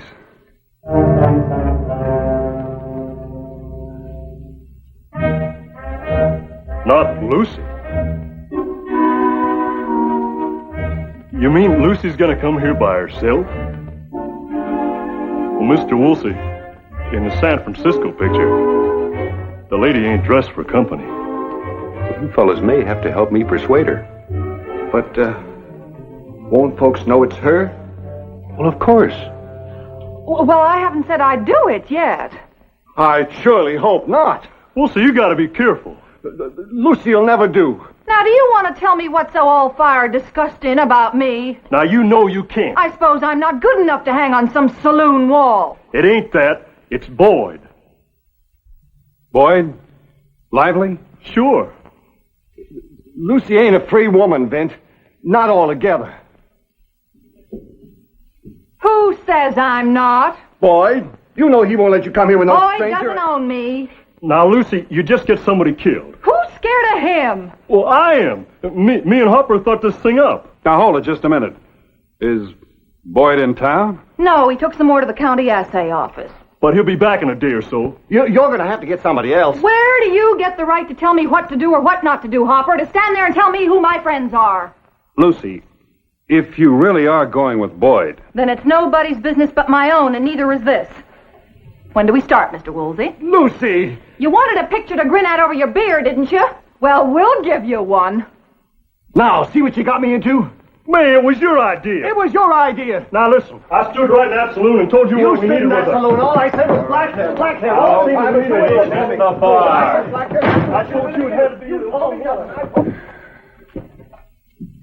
Mr. Woolsey, I've known this Boyd Lively for some time. He's a real hard case. Well, we're not afraid of him. Are we, Mr. Woolsey? Well, I can generally take care of myself. Good. Then I'll be here bright and early in the morning. Lucy, don't you want to think about this? Are you sure? Vint, people in this town have been snooping after me long enough. Now, if I want my picture painted, I'll have it painted. But a minute ago, you didn't. Will I change my gall dang mind? Now you got me mixed up with Boyd Lively. Why didn't you stop it then? Juniper, I didn't order an artist from St. Louis. I just came to town for a rest. Can you blame him for being mad to come home and find his woman staring down at him from up there? Dressed like she was the day she was born? Look up yonder. Well, Juniper, think of it this way. Maybe in a way, it's kind of an honor. Be an honor to get my saloon shot to pieces, I reckon. Look, Vip, now you gotta stick by. You gotta help me. You gotta help us, Vince, or Boyd'll kill us. Kill us both. Look, if you're scared, why don't you pay Woolsey off and send him back to St. Louis? We tried that. He says he's got a personal interest at stake now. Yeah, well...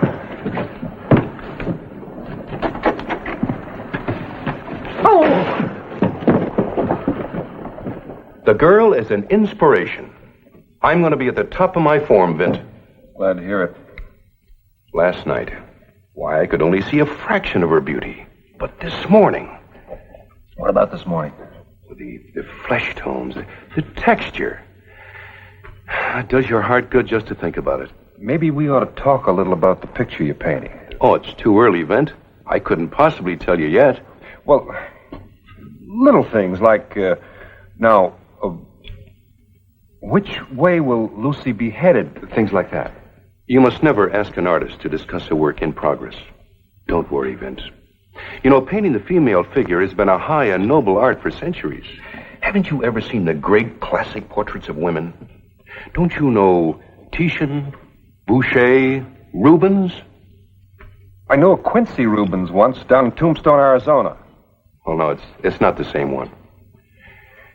You know, I've always admired the old masters, but I'm learning something out here. You don't have to go to Europe to paint. Well, there's great beauty right in this frontier. Yeah, like trees and rocks and mountains. And people. Lucy, for instance. That's what I thought you meant. I really believe this job is going to be one of the best pieces of work I ever took on.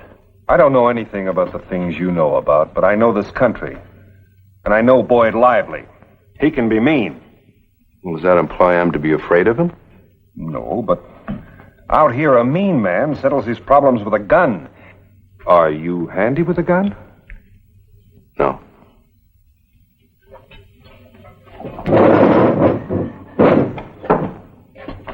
But you are. You'll help me, won't you?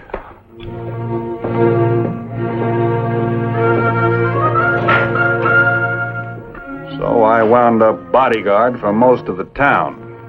And Woolsey went right on working on his painting of Lucy. Some time went by when we didn't see much of the artist or the model, but the afternoon came when we saw the man that nobody wanted to see. Maybe Boyd will be reasonable about the whole thing. After all, he is kind of his horse. Yeah, he is kind of animals. Howdy!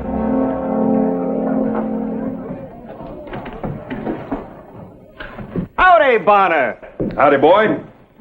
Did you have a nice trip, Mr. Lively? You can bet your sweet life my old ass ain't even higher than I figured. I'm going to be a rich son of a gun. Well, why is it so quiet? Where's Lucy? Well, she, I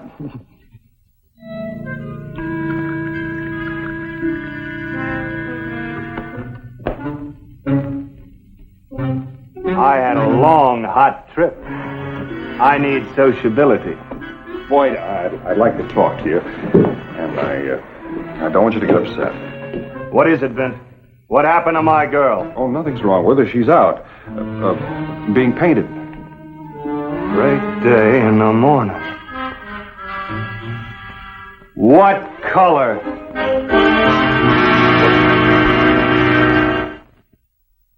Who was it? Whose big idea? Boyd, everybody sort of chipped in.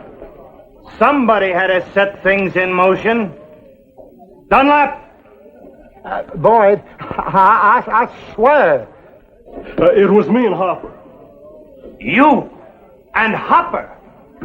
You and Hopper want to get beat to Kingdom Come? We never figured Lucy'd get mixed up in it. We only wanted to do the saloon a good turn. Yeah. With my woman? Fair as a butchered hog she'll be. I'll be the laughing stock of every grinning jackrabbit that steps up to the bar. Now, boy, listen to me a minute. Look, Lucy never had much out of life, you know? Maybe this makes her feel kind of proud. I don't care what Lucy feels. I don't want nobody laughing at me. But I talked to this painter fella. He's all right. Took over my woman morning, noon, and night, didn't he? No, just a couple of hours a day. That's long enough. He's down there studying how mighty careful you can bet. Boyd, look, it's not that way at all. He explained the whole thing to me. Now, let's see if I can remember. Well, in the first place, this painting business has been going on a long time. Men been getting shot for it a long time, too. But you don't understand. It's been the custom in Europe for hundreds of years. Yeah? Sure. A couple of fellows got real famous for it. A fellow named Tishman, and Rubens, Quincy Rubens, I think. He's got some relatives down in Tombstone. What are you feeding me, Vint? Well, all I'm trying to tell you is, boy, don't get hot under the collar. With these old masters, it was a compliment to a lady. It meant that she had the nicest skin, the nicest everything. All right. Boyd, and this means that Lucy's been singled out for something special. It means that of all the women in this town, she's got... I said all right, didn't I? I mean to talk to her right now. Where's he got her? Oh, she's probably over at the cafe by now. What's she doing at the restaurant? She got herself a job there. She had a job here. She's really putting on airs, ain't she? But, Boyd, you know she didn't like working here. She's a saloon girl, that's all she is. I won't stand for her putting on airs. Boyd, leave the gun. What for? It'll be safer. Don't give me no trouble, Vint. This is for your own good, too. Now, give me the gun.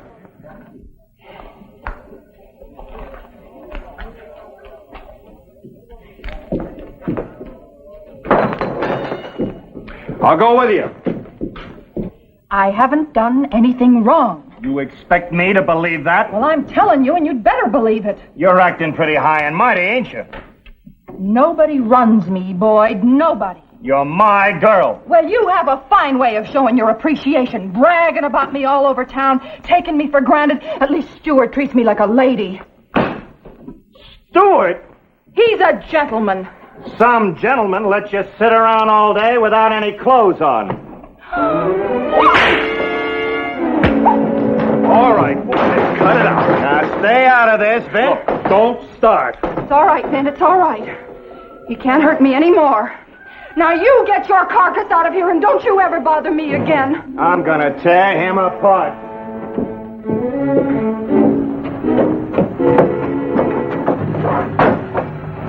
Boyd, I'm not gonna let you go around beating up people. He stole my girl. I'm just gonna give him what's coming to him, and then I'm gonna tear up that picture. I'm not gonna let you do it.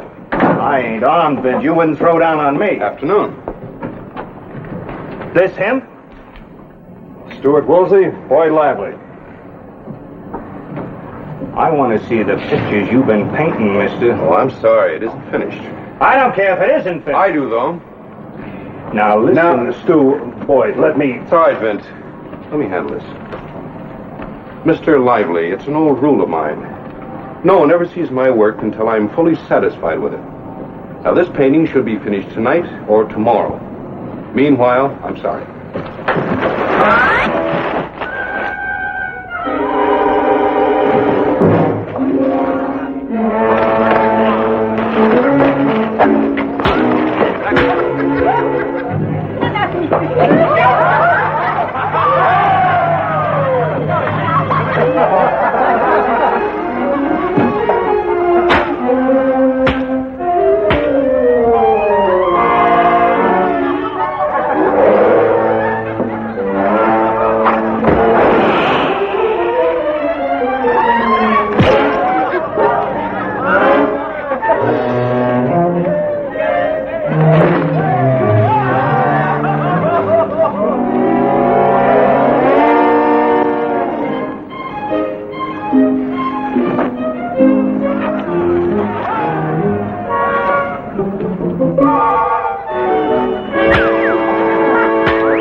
Told you I could handle myself.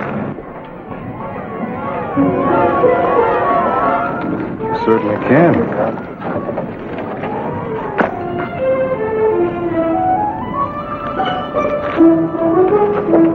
He won't be back. Yes, he will. With a gun.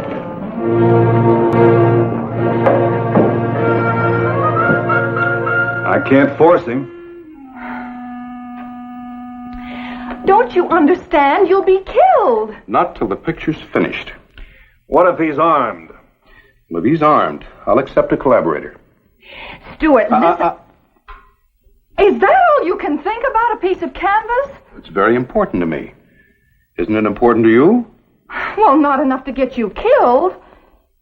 Oh, it's all my fault. If I hadn't let you talk me into posing I wouldn't for have the missed this for anything, Lucy. Lucy. Well, when can I see it? Well, before long. Do you think it's good? Well, now, you're going to have to tell me that. If it is good, will it be partly on account of me? Mostly on account of you. You've been a real inspiration. Wish I believed you meant that. I do mean it. You still don't understand what a rare girl you are. You've said that before. Rare. It's true. The pigmentation, the highlights. Highlight? You see, when the light changes across your face, Lucy, are you in love with that clod? No. I never have been. I guess I was just lonely. I could paint you many times if you were in St. Louis. Well, I could get a job there, maybe. You'd have a job as my wife, if you'd have me.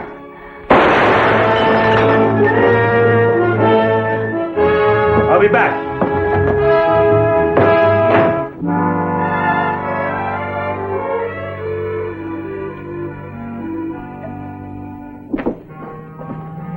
Boyd, behave yourself. I don't want you, Vint. I want him. He's busy. I'm going inside. Boyd, I want you to go on home. I don't want to have to hurt you.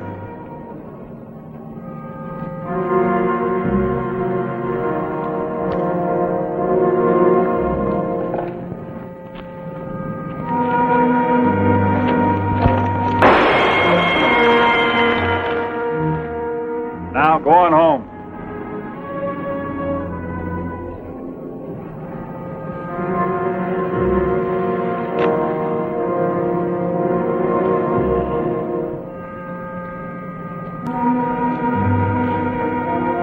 Ladies and gentlemen, on behalf of the patrons of the Sudden Dollar, we give you this token of civic betterment, the Princess of the West, painted by hand by Mr. Stuart Woolsey. Please draw the curtain.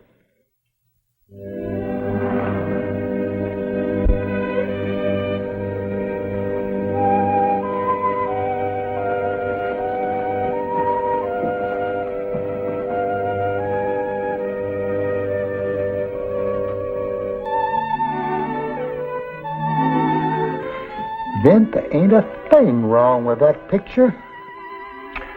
I kind of figured it might be that way. Well, my own mother could see it, and she's 92.